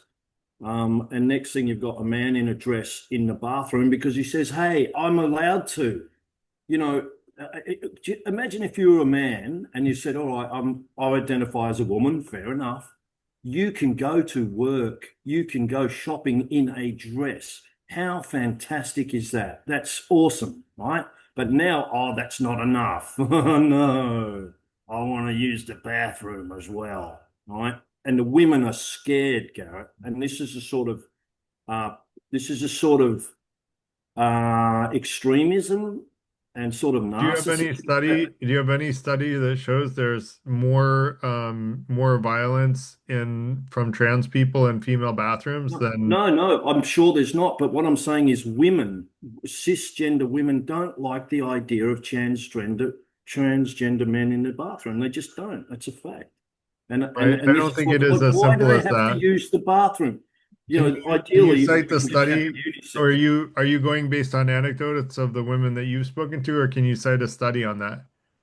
Well, on the women I've spoken to, and but yes, That's definitely. anecdotal Sure, though, but Will. also it's creating What are hysteria. you Can't, suggesting, can't they Garrett? just Are be? you Can't they just suggesting be? Can't they just be satisfied that they can wear a dress in public and they've got the right to do that? And because even if the women weren't upset, this still gives ammunition to the extreme right, saying, "Look what they're doing! They're using the female bathrooms. This is an outrage." And as I say, in the middle are these poor kids that are stuck in the middle of all these adults who should know better. If I was a man and I wanted to wear a dress, I'd just be happy that I could do that, and people would leave me alone. That's what you say, but you're not trans, Will, so you don't I really wouldn't know be what saying it's I'm like. going to use the bathroom as well. I'd just mind my But own Will, you're business and not keep you're a not low profile. trans. What if It's people said you couldn't use the man's bathroom anymore? You would be upset by that. Oh, well, you'd have to, this where common sense has to prevail. You'd be legally entitled to use the male bathroom because you have male genitalia. But hopefully one day all bathrooms will be unisex, and if you want a bathroom to yourself, there's your gender over there, and it's no problem. But until that happens, I just think transgender people would make it easier for themselves and the children that identify as trans if they just keep a lower profile and not So demand you're that they saying use the you're saying bathrooms. someone like if you saw someone dressed exactly like a woman that looked like a woman to you, and they walked into the men's bathroom, you think that would be okay? I wouldn't care less if it was me personally. I don't care, but as a woman, and I've known many women in my life and I know they don't like it. No, no, They I'm they're asking you, creeped I'm out asking by you it. if you saw a woman walk into the men's bathroom and go into a stall and use the men's bathroom, like, do you think that's okay?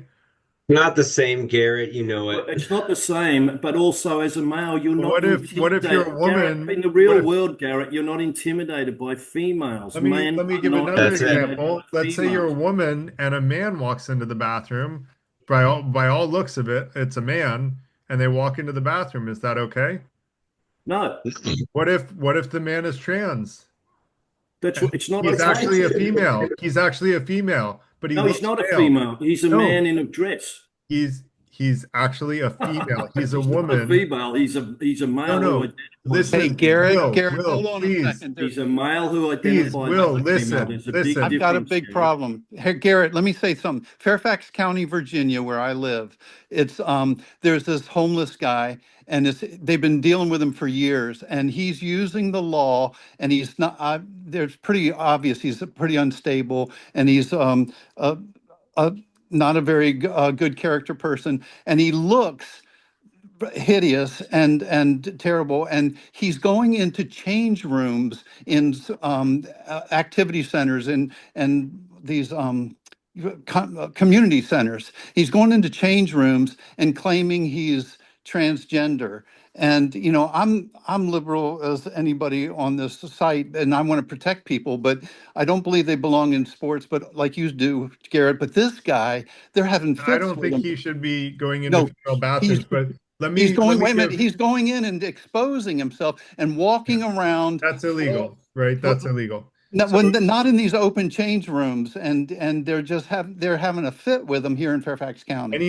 anyone that exposes themselves, it's illegal. It's called public nudity, and it's illegal. And they can be prosecuted for that, and he should be. That's a separate question. Will, listen, a girl from a young age decides to transition to be a male. She looks just like a man, okay? Literally looks like a man, okay? You beard, everything, looks like a man, and walks into a female bathroom. How would you feel if you were a woman and someone who has a beard walks into the bathroom? Not good. I wouldn't Right. feel So, good but about. that's exactly what you're proposing. No, It no. I'm is. It is proposing that. because that person who looks like a man was born a woman. So you're saying she has to use the female bathroom, but No, actually she no, looks like a man. no.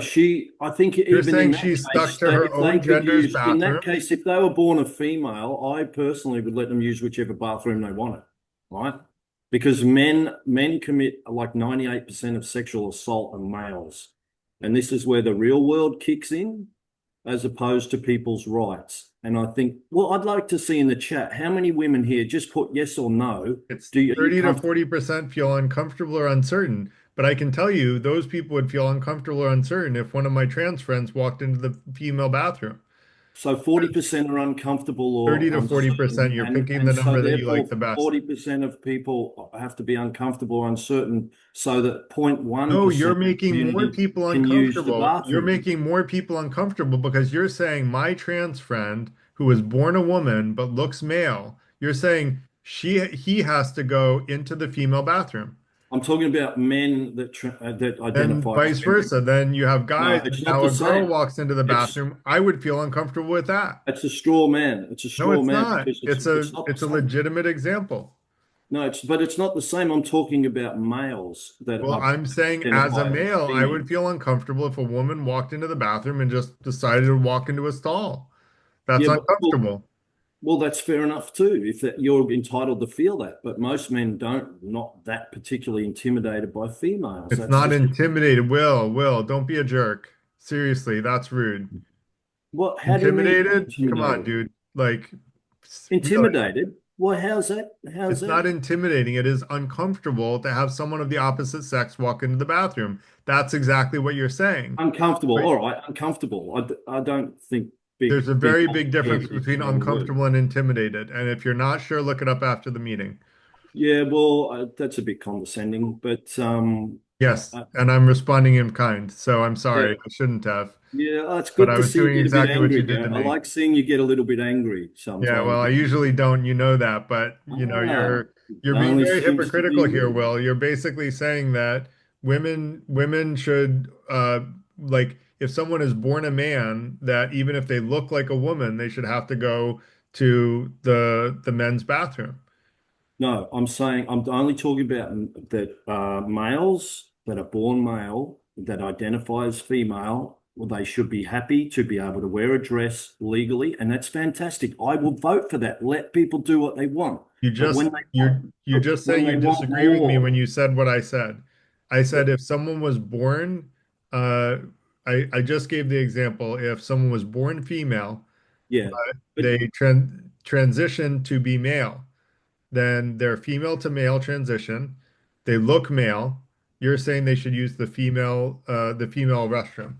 I would say in that situation, let them use whichever And bathroom then you said if they someone was want. But no, born I'd still say male, no, they should use the male bathroom. Sorry, it's kind of you've complicated it so much. it is confusing, Trying right? to get my That's head around what you're saying. But yeah, they should use the male because females wouldn't know that they had a vagina. that's the And point. therefore, yeah, so they wouldn't know, but they can see that it's a male. And as you said, 40%, is it, are uncomfortable with Yeah, that. so you're saying that they need to use the male bathroom. Yeah, that's right. And they look like a man. What Well, does then it what if matter? it's vice versa and then there's females walking into Because men's I said bathrooms? 97% of males commit sexual assault, not females. So in that situation, if they've got a beard, I would have them use the male restroom. But but preferably they would find somewhere neutral and not demand to do it. Like I said, isn't it Not enough? everybody has a neutral bathroom, Will. Yeah, well, if they don't have a neutral The point bathroom, is, I maybe think they you're shouldn't wear missing, a dress Will, on that day. you're missing the point. The point is that if you don't let people go to the bathroom of the sex that they look like, then they're going to make someone uncomfortable. That's the point. If you go to the bathroom of They the have to sex that you pass, look though. like, They have to pass. what do you mean? Like it's a kind of rude, but it's like Yeah, a to lot of look people like are it, not right? Yeah. passing. They're not trans passing, but you get someone like Blair White, who's a guy and identifies as a woman, had all kinds of facial reconstruction and like fake boobs and stuff, and like from a distance, like quite hot. Like most guys like would not know if they didn't know her. And I think most women would not know either. And she's not overly tall and like she really passes as a woman. So that's all I'm saying. Like if it's not so hard for people to believe that that person is that sex. I have a cousin who transitioned and she became a he and he's like a gym monster beast. And I was like, damn. Ben is hitting it. Ben used to be Brienne, but Ben is like, if he walked into a men's bathroom, I would like wouldn't even bat an eye because he passes. That's all I'm saying. Like Yeah. if it's believable and people don't have to like, I don't know. That's I hear where kind you're of obvious. going, Anyway, Bart. there's some hands up who've had hands up for a while here. Yeah, let's go to Neil. Now, can you hear me? Yeah. There you go. Sorry. Yeah, regarding the trans issue, just a couple ideas here. So we talk about giving a trans child, prepubescent child, puberty blockers, which sounds kind of nice, right, to help them out. But you have to realize that the specific medication used for blocking puberty is the same medication given to sex offenders to suppress their sex drive. That's mandated by the courts. That's forced on them basically as a punishment. So I'm not saying that's right or wrong necessarily. I'm just saying people who are given these drugs should be aware of the seriousness of those drugs and the fact that these are not just a minor thing. Same thing with what we call gender affirming surgery, which sounds all warm and fuzzy. You have to realize that what you're really talking about here is sterilization, which has a different feeling or connotation, right? When you hear the word sterilization, you hear something that is potentially negative feeling because it's, oh, you can't have children now because you're sterilized. Well, when you get gender surgery, gender reassignment surgery, you're essentially losing your reproductive capabilities in that process. So I'm not saying it's right or wrong. I'm just saying when we give these words and names to things, sometimes we make it sound nice and appealing, and there really is other aspects of it you have to take into consideration. Well, I think if you were a person that felt like you were female from a very early age, when you were 7 or 8 years old, gender affirming surgery would feel very affirming of the gender that you felt like you were. It's just, and I agree with you that, you're probably right about I haven't fact checked you, but I believe that you're right about the hormones, but people know what they're getting into, Neil. No one takes gender hormones without knowing what they are or how they affect the body. Like there's a lot of I hope steps. that they wouldn't. I hope they would not take it without understanding that. My They concern is can't. You sometimes can't we even give it get away it. too easily. You can't get it. It's not like there's a black market for these things. Like you go to the appropriate resources and they make sure you know what you're getting into.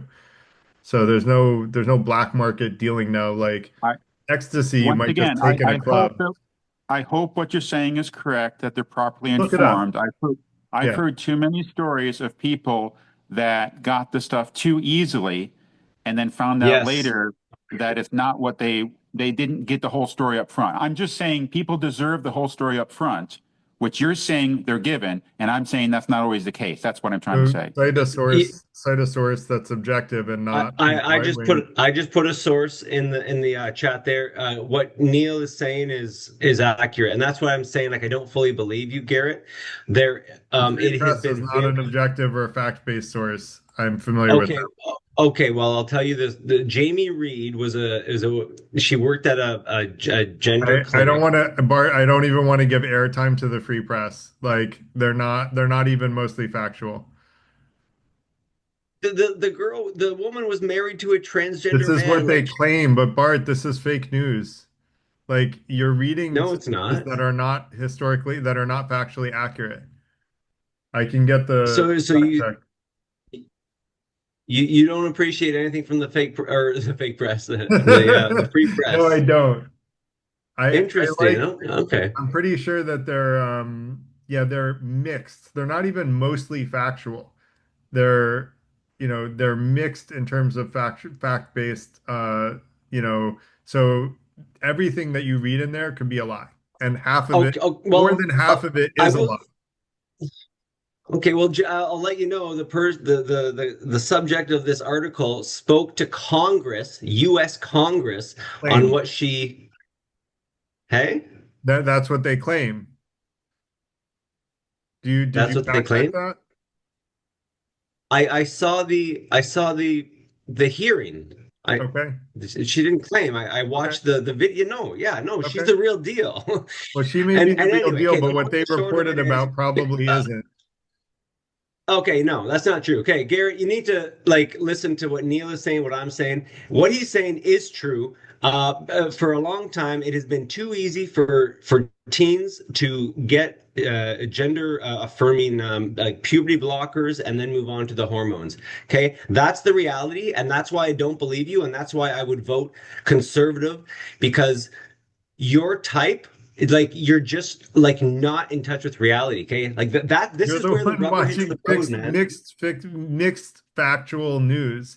I don't read that kind of news because it's lying more than half the time. So I don't And read that's fine. news because you don't You get the can live truth in that from it. world. You can live in that world, I but live in I'm a telling you, like fact-based world, Bart. What world do you want to live in? she's the real deal. You're not even giving her any credit because you don't like Barry I may Weiss. listen to what she has to say, but not from that news source.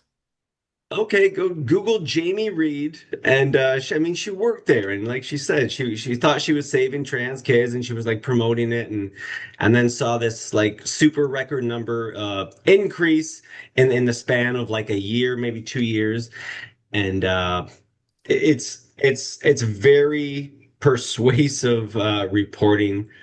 I don't know, man. I feel like it's you don't want to see it because I don't know there's I'm very a open to seeing it from a factual source, but you have to post a factual source, a source okay. that Well, has a I'm telling you what the reputation to reality lose. is, and The free press That's has no fine. reputation. Like it's got a reputation for being sharing misinformation. You need to share from a source that's actually accurate with the truth.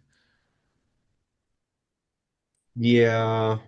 Well, so then that's good. That at least I know where your bias meter is, and that's It's good in to know. facts, Bart. It's facts. I just want the Well, facts. that's so Garrett, my biggest concern is the sanctimony that people enjoy in their tribe, and they're so sure that the I'm knowledge not a they member of have any is tribe. I'm an correct. independent, Bart. I want the facts, but Now, the facts are not on your side if you're quoting the free press. You're literally that's not quoting someone that lies more often than they're honest. Garrett. Garrett, I presented a couple authors like Hillary Cass and the other Finnish child psychologist had like she was the chief of adolescent psychology, and like these are reputable She sources, also came man. into that position with very little background on the subject that she was studying. So Who's that? I didn't Which one? Hillary Cass. I didn't get the chance to do full fact check here, Bart, because I'm hosting tonight. So if you want to send me an email, you have my email. Send me an email with facts that'll change my mind, but I'm gonna do it send you based an on email. She do it got the based on whole sources that are NHS factual. to reverse she got the whole NHS to like check their gender affirmation model for children, like for teens. And Mhm. that's the common sense approach because there is no solid evidence. And you claim there's solid evidence out there for your beliefs, and there is not solid evidence. We had another event on gender, and you should go back to that event because I did give lots of sources, and I talked about Mm, the fact that only 1% of the population regrets transitioning. So there's a mm. lot of sources for that. There we went through the individual studies. The sources are there. So I do have sources to back up what I'm saying. I might be wrong, Bart, and I'm open to being proven wrong by you, but you have to do it with a source that's known for being factually accurate, not a source that makes stuff up more often than it's true. That tells lies more often than the truth. That's not a source that's going to convince me. A source that's factually based. If you ever heard something from here's one because everyone likes to use Fox News. It's the big evil one. If you ever heard something from them, would you ever believe anything from Fox News? I fact check Fox News on a regular basis. Mm, And there are things that I've learned from it. It's just that I have to fact check it because they lie like a rug. They make stuff up all the time. But they also will introduce things that liberal sources and independent sources won't introduce. But what they do is they okay. twist facts and they'll take a fact, they'll take it out of context, or they'll misrepresent it to try to make it seem like it's something that it's not. And they're very clever about the ways they do it, but they do it all the time. Does And that's anything why on they the were left sued do for it? almost $1 billion, by the way, for lying. Does anyone on the left do it? I have not caught the left in the same type of lying that I've caught the right in. And I fact check left and right and center. And what the left does Okay. is they omit the things that the right, will favor the right. The right omits the things that favor the left. The independents don't say anything that will make them seem like they're aligned with the left or the right. So you don't get the full picture from them either. You have to watch right, left, and center. And then the right will sometimes lie like a rug and just make stuff up that has no basis in reality. Or they'll completely But twist facts so that they're indistinguishable from the original fact and make it seem like something is really bad when really the opposite is happening, which I said like 6 times tonight about the hypocrisy of Project 2025. We want to defend free speech by squelching free speech. How does that make any sense? I'm not sure what you're referring to here, but It was part of the presentation. I don't know if you were paying attention to the presentation, but yeah, I was. But you said a lot of stuff. I yeah. didn't catch So every slide. let's go to But anyway, Neil. listen, sorry, I hate to be because I get annoyed when people talk like a long time. So and Neil and Megan, did you Yeah. guys like say your piece? Because I hate to be that I have guy. So Oh, and in I fact, have we're one. at 7 after 9, so make it really short, and then I want to let Megan go, Neil, because she hasn't gone yet. Thank you. I had a few points to make. When I came in, sorry, I was late, but I came in on the LGBTQ thing, so I wanted to say a few things on that real quick. As of Sure. 2023, there was only 5 trans students playing sports. I don't see why we need to demonize a whole group of children who are already being demonized for 5 kids in sports.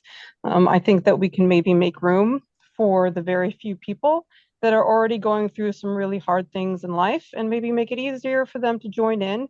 There's not enough of them to make a whole new sport, a whole new team just for trans kids. That wouldn't work. They would just be kept out, and that wouldn't necessarily be super fair. Some of these people that I see that are girls that are complaining about they lost to a trans person, they weren't even second. They wouldn't even like have won first place if the trans person didn't win. They're just upset that the trans person was in a place before them. So again, some of these things just need to be, thought about. Is it about competing? Is it about sportsmanship, or is it about boo hoo, I didn't win? There's another thing about like bathrooms. Like I have seen trans women in bathrooms with me, and I say hi, and I say, like I compliment them on their outfit. I make them feel good about themselves because they have a lot of shit that they deal with in life. And if they walked into a men's bathroom, they would be having problems. It would be like me walking into a men's bathroom. It would be very uncomfortable. And yeah, if a trans man walked in the bathroom, I'd be very uncomfortable. Like, I don't let my sons, like my littlest one, go into a men's bathroom by himself because historically it has been in men's bathrooms where children are preyed upon the most. I am more concerned about like grown men presenting as men than I am of like men in dresses. Like, that's something that can be avoided if they look disheveled and a little crazy. Hold on, Rowan, I'm talking just a second, Susie. Another thing about Project 2025 is, yeah, when you're disenfranchising people by gerrymandering maps and things like that to try and keep yourself in power, there's something wrong with that. When you are wanting to create a society, an entire societal change based on family dynamics because you want the woman at home barefoot and pregnant, then certain like social things should be adjusted to that. If you want women at home, then you're going to have like, I don't know, maybe increase wages so that you can have a single earner household. Maybe you can, like, I don't know, cover things like childcare or like help with more social programs. Because if you're going to take away abortion, you're going to have a lot of children born to parents who didn't want them. They're going to need help. Maybe they didn't want that baby because they couldn't afford that baby. How are they going to afford anything then at that point if they don't have any kind of social net to help them? So if you're taking away childhood education, you're taking away things like early start preschool. These are things that are very bad for society in general. And why would people want to have babies if the support systems in society are not there to help them? If we condemn women for having children when they have a career, like they don't want to have kids, like in South Korea, their culture is dying away because they're like hyper capitalistic society. They are what we're going towards if we like don't do something to help people want to have kids. So there are societal changes, yes, that could be done, sure, to make people want to have more children, but forcing people to be in certain types of relationships and certain types of family structures is not something that's going to help progress. That's going to demonize many groups of people, and it's going to take things back to a lot more struggle. And I see this as a social Darwinism project that is cruel and unusual. So thank you. Thank you very much, Megan. And Bart, you're again using a source that's not known for its factual accuracy, the National Review. I'm pretty sure I'll look up the media bias fact check, but I fact checked this for you.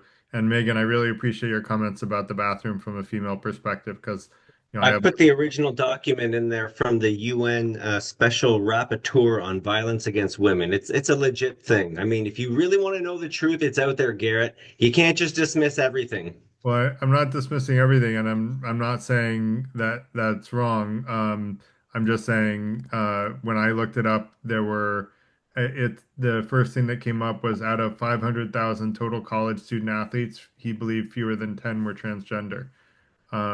So that's the first thing that came up when I searched. And that was a testimony that was given. So, that's in front of Congress, I assume. Well, let's hope your daughter doesn't want to become a professional athlete. I don't know why you say that because if there's only 10 people competing out of 500,000 athletes, I don't think that the trans are the ones that they're going to be competing with. That said, I appreciate everything you said, Megan. I don't know the answer about sports. All I know is that if someone is born male and or they're born female, there are certain, biological advantages that they have in different sports, and I think that makes it tough. Bonnie, we're 15 minutes over. Is it urgent? No, I just wanted to read something from AI and some of the things that I've researched and heard from other friends about this whole topic. Do I have a couple of minutes or not? 1 minute? Can we do 1 minute? I gotta get It's my gonna, kids to sleep. okay, well, I just want to say here that I'm just reading off my off my phone. Talking about Sweden is significantly changing its approach to transgender healthcare for minors due to concerns about long-term health effects of hormone treatments and puberty blockers.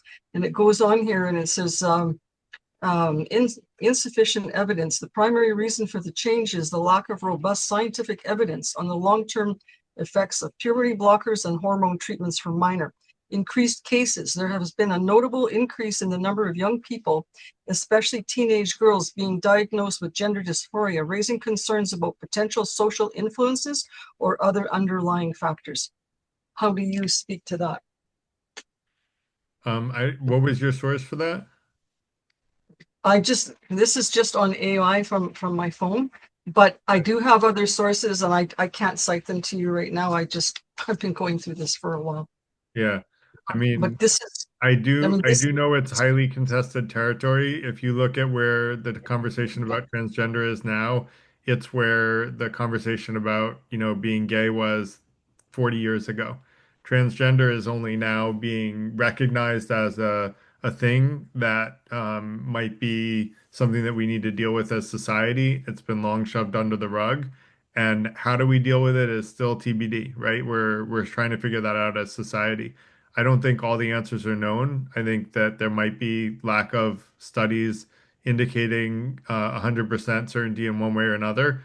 All I know is when I researched it, it was less than 1% of people that regretted transitioning. So for me, that says, and then I looked up the chances of suicide, and the risk of suicide went drastically down from gender affirming surgery. So for me, that pointed in the direction of, hey, this seems like a good thing. Now, is that definitive? No, it's probably not definitive. Is that data that's useful in taking into consideration when you're talking about the subject that's scientifically backed by peer-reviewed journals? Yes, it is. So that said, thanks everybody. Uh, thanks everybody. Hope that you all have a great night. Thanks everyone for your comments and participation and for listening. So hope you all have a great rest of your night, and we'll see you all again next week. I don't think I'll be here next week. I think it'll be a Socrates Cafe. I had to reschedule. I had a conflict that I had to handle. So hope that hope you all have a great night. Bye bye.